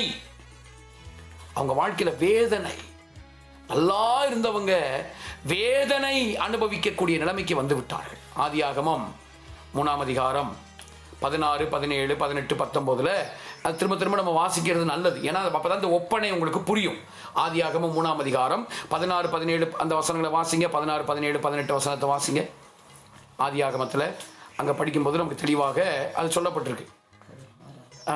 ஆதியாகமம். அவர் ஸ்திரீயை நோக்கி, நீ கர்ப்பவதியா இருக்கும் பொழுது உன் வேதனையை மிகவும் பெருக பண்ணுவேன், வேதனையுடன் பிள்ளை பெறுவாய், உன் ஆசை உன் புருஷனை பற்றி இருக்கும், அவன் உன்னை ஆண்டு கொள்வான் என்றார். பின்பு அவர் ஆதாமை நோக்கி, நீ உன் மனைவியின் வார்த்தைக்கு செவி கொடுத்து புசிக்க வேண்டாம் என்று நான் உனக்கு விலக்கின விருட்சத்தின் கனியை புசித்தபடினால் பூமி உன் நிமித்தம் சபிக்கப்பட்டிருக்கும், நீ உயிரோடு இருக்கும் நாளெல்லாம் வருத்தத்துடனே அதன் பலனை புசிப்பாய். வருத்தத்துடனே அதன் பலனை புசிப்பாய். அது உனக்கு முள்ளும் குறுக்கும் முளைப்பிக்கும், வெளியின் பயிர் வகைகளை புசிப்பாய். இதே மாதிரி இப்படி புசிப்பாய்னு சொல்லி அவங்களுக்கு வந்து அந்த வேதனை, அங்கே வேதனை விளைவாக வருகிறது.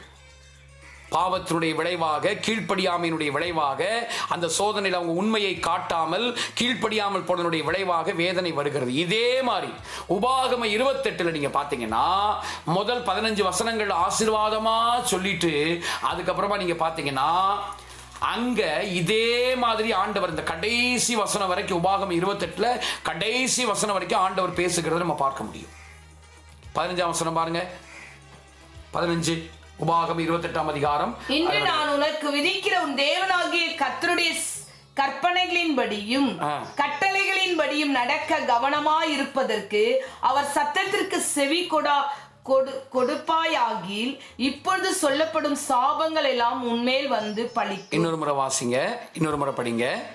இன்று நான் உனக்கு விதிக்கிற உன் தேவனாகிய கர்த்தருடைய எல்லா கற்பனைகளின்படியும் கட்டளைகளின்படியும் நடக்க கவனமாயிருப்பதற்கும் அவர் சத்தத்திற்கு செவி கொடாதே போவாளாகில், அப்படி சத்தத்துக்கு நீ செவி கொடாமல் போவாயானால் இப்பொழுது சொல்லப்படும் சாபங்கள் எல்லாம் உன்மேல் வந்து, இப்பொழுது சொல்லப்படுகிற சாபங்கள் எல்லாம் உன்மேல் வந்து உனக்கு பலிக்கும். பட்டணத்திலும் சபிக்கப்பட்டு பாருங்க, இங்க சொன்ன மாதிரி நீ சபிக்கப்பட்டிருப்பாய், பூமி உன் நிமித்தம் சபிக்கப்பட்டிருக்கும். இங்க சொல்றாரு, நீ பட்டணத்திலும் சபிக்கப்பட்டிருப்பாய், வெளியிலும் சபிக்கப்பட்டிருப்பாய், கூடையும் மாவு பெசுகிற தொட்டியும் சபிக்கப்பட்டிருக்கும் என்று சொல்கிறார். இப்ப மரணம் வந்தது மட்டும் இல்ல, வேதனை வந்தது நம்ம படிக்கிறோம்.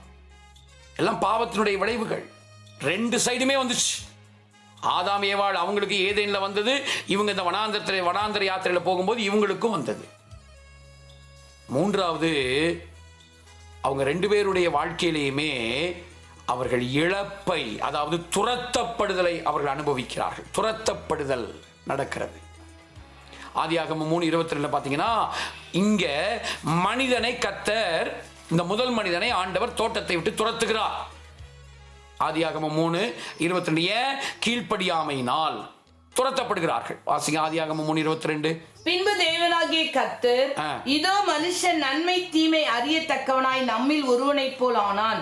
இப்பொழுது அவன் தன் கையை நீட்டி ஜீவ விருட்சத்தின் கனியை பறித்து புசித்து என்றென்றைக்கும் உயிரோடு இராதபடிக்கு செய்ய வேண்டும் என்று அவன் எடுக்கப்பட்ட மண்ணை பண்படுத்த தேவனாகிய கர்த்தர் அவனை ஏதேன் தோட்டத்திலிருந்து அனுப்பிவிட்டார். அவர் மனுஷனை துரத்தி விட்டு, இப்படி எங்க இருந்து எங்க வரைக்கும் படிக்கிறோம்? 22 இருந்து 24 வரைக்கும் படிக்கிறோம்.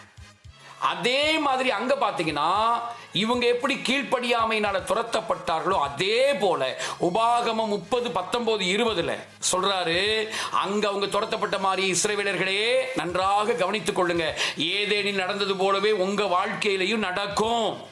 நீங்களும் அங்க போய் தேசத்துல போய் நீங்க ஒழுங்கா இல்ல, ஆண்டவருக்கு நீங்க கீழ்ப்படியாமை காமிச்சீங்க, நீங்க முரட்டாட்டத்தை காமிச்சீங்கன்னா, கலகம் பண்ணினீர்கள், ஆனால் நீங்களும் அப்படி துரத்தப்படுவீர்கள் என்பதை சொல்லுகிறார். உபாகமம் 30, 19, 20 வாசிங்க. உபாகமம் 30ஆம் அதிகாரம் அதனுடைய 19, 20 வசனங்கள், அதை வாசிப்போமாக. நான் ஜீவனையும் மரணத்தையும் ஆசீர்வாதத்தையும் சாபத்தையும் உனக்கு முன் வைத்தேன் என்று உங்கள் மேல் வானத்தையும் பூமியையும் இன்று சாட்சியாக வைக்கிறேன். ஆகையால் நீயும் உன் சந்ததியும் பிழைக்கும்படிக்கு நீ ஜீவனை தெரிந்து கொண்டு கர்த்தர் உன் பிதாக்களாகிய ஆபிரகாமுக்கும் ஈசாக்குக்கும் யாக்கோபுக்கும் கொடுப்பேன் என்று அவர்களுக்கு ஆணையிட்டு கொடுத்த தேசத்திலே குடியிருக்கும்படி உன் தேவனாகிய கர்த்தரில் அன்பு கூர்ந்து அவர் சத்தத்திற்கு செவி கொடுத்து அவரை பற்றி கொள்வாயாக. அவரே உனக்கு ஜீவனும் தீர்க்க ஆயுசுமானவர். இப்படி நீ ஆண்டவரை பற்றி கொண்டா நீ நல்லா இருப்ப. நீ ஜீவனை தெரிந்து கொண்ட தேசத்துல இருப்ப. இல்லாவிட்டால் நீயும் துரத்தப்படுவாய். அவர்கள் துரத்தப்பட்டது போலவே நீயும் துரத்தப்படுவாய். உண்மையாகவே நடந்ததா இல்லையா? வரலாற்றில் அவர்களுக்கு எவ்வளவோ எச்சரிப்பு கொடுத்து அவங்க கீழ்ப்படியாம போனதனுடைய விளைவாக 10 கோத்திரமாகி இஸ்ரவேலர்கள் அசீரியருக்கும் 2 கோத்திரமாய் இருந்த யூதா கோத்திரம் பாபிலோனியருக்கும் அடிமைகளாக திரும்பவும் போகவில்லையா? தேசத்தை விட்டு துரத்தப்பட்டார்களே. ஆகவே அருமையானவர்களே, இந்த செய்தியெல்லாம் ஆண்டவர் அன்னைக்கு இருந்த இஸ்ரேலுக்கு இந்த ஏதேனை வைத்து பாடம் புகட்டுகிறார். இன்றைக்கு இருக்கிற புதிய ஏற்பாடு சபைக்கும் ஆவிக்குரிய இஸ்ரவேலாகிய நமக்கும் இதே பாடத்தை கர்த்தர் புகட்டுகிறார். ஏதேனில் நடந்தது போல, அவர்கள் கீழ்ப்படியாமை காட்டினது போல, நாமும் சுயம் சாத்தானுக்கு இடம் கொடுத்து, சுயம் என்ன சொல்லுகிறதோ அதற்கு நாம் ஒப்பு கொடுத்து, சுயத்தை அழிக்காமல் சுயத்தை வளரவிட்டு நாம் தேவனுக்கு விரோதமாக கீழ்ப்படியாமையை காட்டினால் நம்மையும் ஆண்டவர் தேவ சமூகத்தை விட்டு துரத்துவார். நமக்கு கொடுக்கப்பட்டிருக்கிற மேன்மையான அனுபவங்களை நாம் இழக்க நேரிடும் என்பதை புதிய ஏற்பாடு சபைக்கும் ஆண்டவர் சொல்லிக் கொடுக்கிறார். பட் நான் முடிக்கிறேன். இதுக்கு நடுவில் ஒரே ஒரு நம்பிக்கையான ஒரு காரியம் இவருக்கு. இத்தனைக்கும் நடுவில் மனுஷனை இழக்க விரும்பாத ஒரு அன்பின் ஆண்டவர், இந்த யெகோவா யோத்கே வாப்கே, நம்முடைய ஆண்டவர் யெஷுவா இஸ்ரவேலின் தேவன், அங்கேயும் ஒரு நம்பிக்கையின் வாக்குறுதியை கொடுக்கிறார். ஆதியாகமம் 3ஆம் அதிகாரம் 15ஆம் வசனத்தை படிக்கும் போது, ஆதியாகமம் 3:15 வாசிங்க. ஆதியாகமம் 3ஆம் அதிகாரம் அதனுடைய 15வது வசனத்தை படிக்கும் போது, உனக்கும் ஸ்ரீக்கு உன் வித்துக்கும் அவள் வித்துக்கும் பகையை உண்டாக்குவேன், அவர் உன் தலையை நசுக்குவார். சர்ப்பத்தை பார்த்து சொல்றாரு, மனிதனுக்குள்ள பாவத்தை கொண்டு வந்ததனுடைய காரணராய் இருக்கிற நீ, உன் தலையை அவர் நசுக்குவார், நீ அவன் குதிங்காலை நசுக்குவாய் என்றார். நீ அவர் குதிங்காலை நசுக்குவாய் என்று சொல்லி, இந்த நிலைமை நீடிக்காது. வெகு சீக்கிரத்தில் இதற்கு காரணமாக இருந்த மனித குலத்து எதிரி தலை நசுக்கப்படுவான். எப்ப நடக்கும்? கல்வாரியிலே ஆண்டவர் யெஷுவா மூலமாக, இயேசு கிறிஸ்து மூலமாக அது நடக்கும் என்பதை நம்பிக்கையின் வாக்குறுதியாக அன்றைக்கே ஏதேன் தோட்டத்தில் கர்த்தர் கொடுத்தார். ஏதேனிலே கொடுத்த அந்த வாக்கை கல்வாரியிலே கர்த்தர் நிறைவேற்றுகிறத நம்ம படிக்கிறோம். Same place. இப்ப புரியுதா உங்களுக்கு? ஏன் இந்த கல்வாரி? ஏதேன் அதே பிளேஸ் தான் ஏதேன். ஆகவேதான் ஆதாம் அந்த கொல்கொதா, அந்த மண்டை ஓட்டு பாறைக்கு கீழே அடக்கம் பண்ணப்பட்டார். Same place. அதுக்கு பக்கத்துல தான் மோரியா மலை. அந்த மோரியா மலை தான் அந்த தோட்டம். அங்கே அவர் அடக்கம் பண்ணப்பட்டது நம்ம படிக்கிறோம். அங்கதான் ஆண்டவரும் தம்முடைய ரத்தத்தை சிந்துகிறார். மனித குலத்தினுடைய அந்த இழப்பை திரும்ப பெற்றுத் தரும்படியாக எங்கே மனிதன் இழந்தானோ அங்கேயே நம்முடைய அருமை இரட்சகர் யெஷுவா அதற்கு காரணமாக இருந்த சாத்தானுடைய தலையை நசுக்குனதை நம்ம படிக்கிறோம். பிரதர் சிஸ்டர், இப்போதும் கூட உங்களை கர்த்தர் கைவிடல, உங்களை ஆண்டவர் மறக்கல, உங்களை என்னை அவர் வெறுக்கல பிரதர், வெறுக்கல சிஸ்டர். எப்பேற்பட்ட பின்மாற்ற நிலைக்கு போயிருந்தாலும், எப்பேற்பட்ட விழுந்த நிலையில இருந்தாலும், எப்பேற்பட்ட பாவங்களுக்குள்ளாக போயிருந்தாலும், சாத்தானின் தலையை நசுக்கின ஒரு ஆண்டவரை நாம் ஆராதிக்கிறோம். அவர் அண்டை வருவோமாக, அவரிடத்தில் நம்ம அறிக்கையிடுவோம், வெளியே வர நம்ம முயற்சி செய்வோம், கர்த்தருடைய கிருபையை பற்றிக் கொள்வோம். கர்த்தர் கைவிட மாட்டார். கண்டிப்பாக நம்மை வாழ வைப்பார். பாருங்க, இந்த ஆதாம அப்படி தோட்டத்தை விட்டுலாம் துரத்தினாலும் ஏதோ அப்படி வெறுமையா அப்படி ஏதோ எப்படியோ எக்கோட கட்டு போங்கப்பா அப்படின்னு துரத்தி விடலையே. பாவம் செய்துட்டான், தப்பு செய்துட்டான், உண்மைதான். ஆனாலும் ஒரு பக்கத்தில் நீதியாய் செயல்பட்ட கர்த்தர் ஒரு பக்கத்தில் கிருபையை, இரக்கத்தை காண்பித்தாரே. 21ஆம் வசனம் பாருங்க, வாசம் நம்ம முடிப்போம். ஆதியாகமம் 3:21. தேவனாகிய கர்த்தர் ஆதாமுக்கும் அவன் மனைவிக்கும் தோல் உடையை உண்டாக்கி அவர்களுக்கு உடுத்தினார். தோலுடைய உண்டாக்கி உடுத்தினார். அதே உங்களை துரத்துனதும் கூட நன்மைக்காக தான். ஏன்னா இவன் என்னைக்குமே உயிரோட இருந்தா அவனை ரட்சிக்க முடியாது, மனுக்குலத்துக்கு ரட்சிப்பை கொண்டு வர முடியாது. அப்ப மரணம் என்கிற ஒன்று வந்தாதான் மேசியா ஆண்டவர் யெஷுவா மரித்து மனிதனை விடுவிக்க முடியும் என்பதனால அந்த துரத்துனதிலையும் இரக்கமும் நீதியும் இணைந்திருப்பதை நம்ம பார்க்கிறோம். அருமையானவர்களே, இன்னும் உங்களுக்கும் எனக்கும் நம்பிக்கை உண்டு. இன்னும் கர்த்தர் நம்மளை கைவிடலை. இன்னும் உங்களை ஆண்டவர் உங்களை விட்டு தன்னுடைய முகத்தை மறைக்கல பிரதர், மறைக்கல சிஸ்டர். இன்னும் கர்த்தர் உங்களை அவர் வெறுக்கல. இன்னும் உங்களுக்காக அவர் ஆவலோடு தான் இருக்கிறார். தருணத்தை கொடுத்து கொண்டே இருக்கிறார். விட்டுறாதீங்க, அவர் உறுதியா பற்றி கொள்ளுங்க. பாவத்தை அறிக்கையிடுங்க, தவறுகளை அறிக்கையிடுங்க, சரிப்படுத்திக் கொள்ளும்படியாக அவரை உறுதியா பிடிங்க. தேவனுடைய வார்த்தைக்கு ஒப்பு கொடுங்க. இன்றைக்கு அந்த ஜீவ விருட்சத்துக்கு ஒப்பனையாக, மெனோரா குத்துவிளக்கு ஒப்பனையாக தேவனுடைய வார்த்தைகள் நமக்கு கொடுக்கப்பட்டிருக்கு. அதை சார்ந்து கொள்வோமாக. கர்த்தர் நமக்கு உதவி செய்வார். தேவன் நமக்கு இரக்கம் பாராட்டுவார். தொடர்ந்து நம்ம புதிய ஏற்பாடு சபையை குறித்து, இந்த ஏதேனுக்குள்ள என்ன இருக்குங்கிறதையும் இன்னும் அதனுடைய ஆழங்களுக்குள்ளாகவும் நம்ம கடந்து போவோம். இன்னைக்கு நம்ம 2 பாடத்தை படிச்சிருக்கோம். ஒன்று, இந்த ஏதேனுடைய எழுத்தின்படியான அமைப்பு, அதுக்குள்ள அநேக கருத்துக்களை, கருத்துக்களை நம்ம படிச்சிருக்கோம். 2வது, அன்றைய இஸ்ரவேலுக்கு மோசே மூலமாக கர்த்தர் சொல்ல விரும்பின செய்திகள். 2 நம்ம படிச்சிருக்கோம். அது அவங்களுக்கு மட்டும் இல்ல, அவைகள் நமக்கும் உரியவர்களாக இருக்கிறது.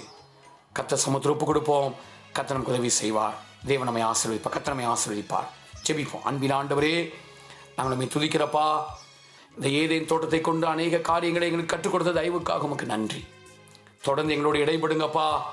ஆண்டவரே, எவ்வளவு நிர்பந்தமான நிலைக்கு மனிதன் போனாலும் அவனை தூக்கி எடுக்க நீர் வல்லவராய் இருக்கிறீர் என்பதை நாங்கள் கற்றுக்கொள்கிறோம்ப்பா.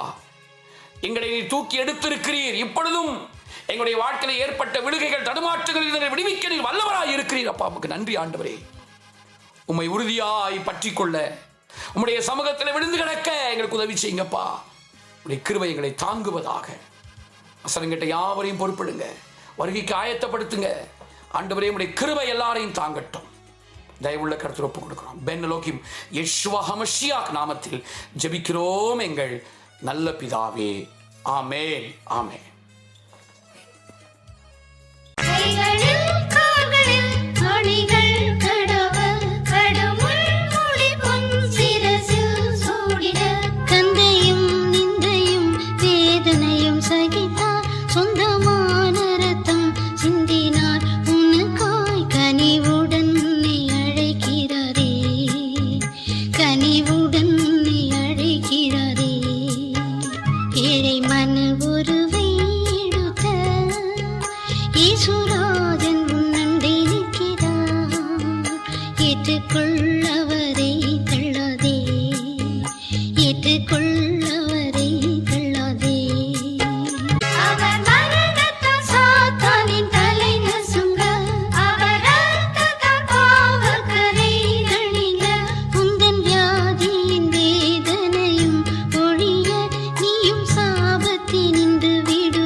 ஏற்றுக்கொள் அவரை தள்ளாதே.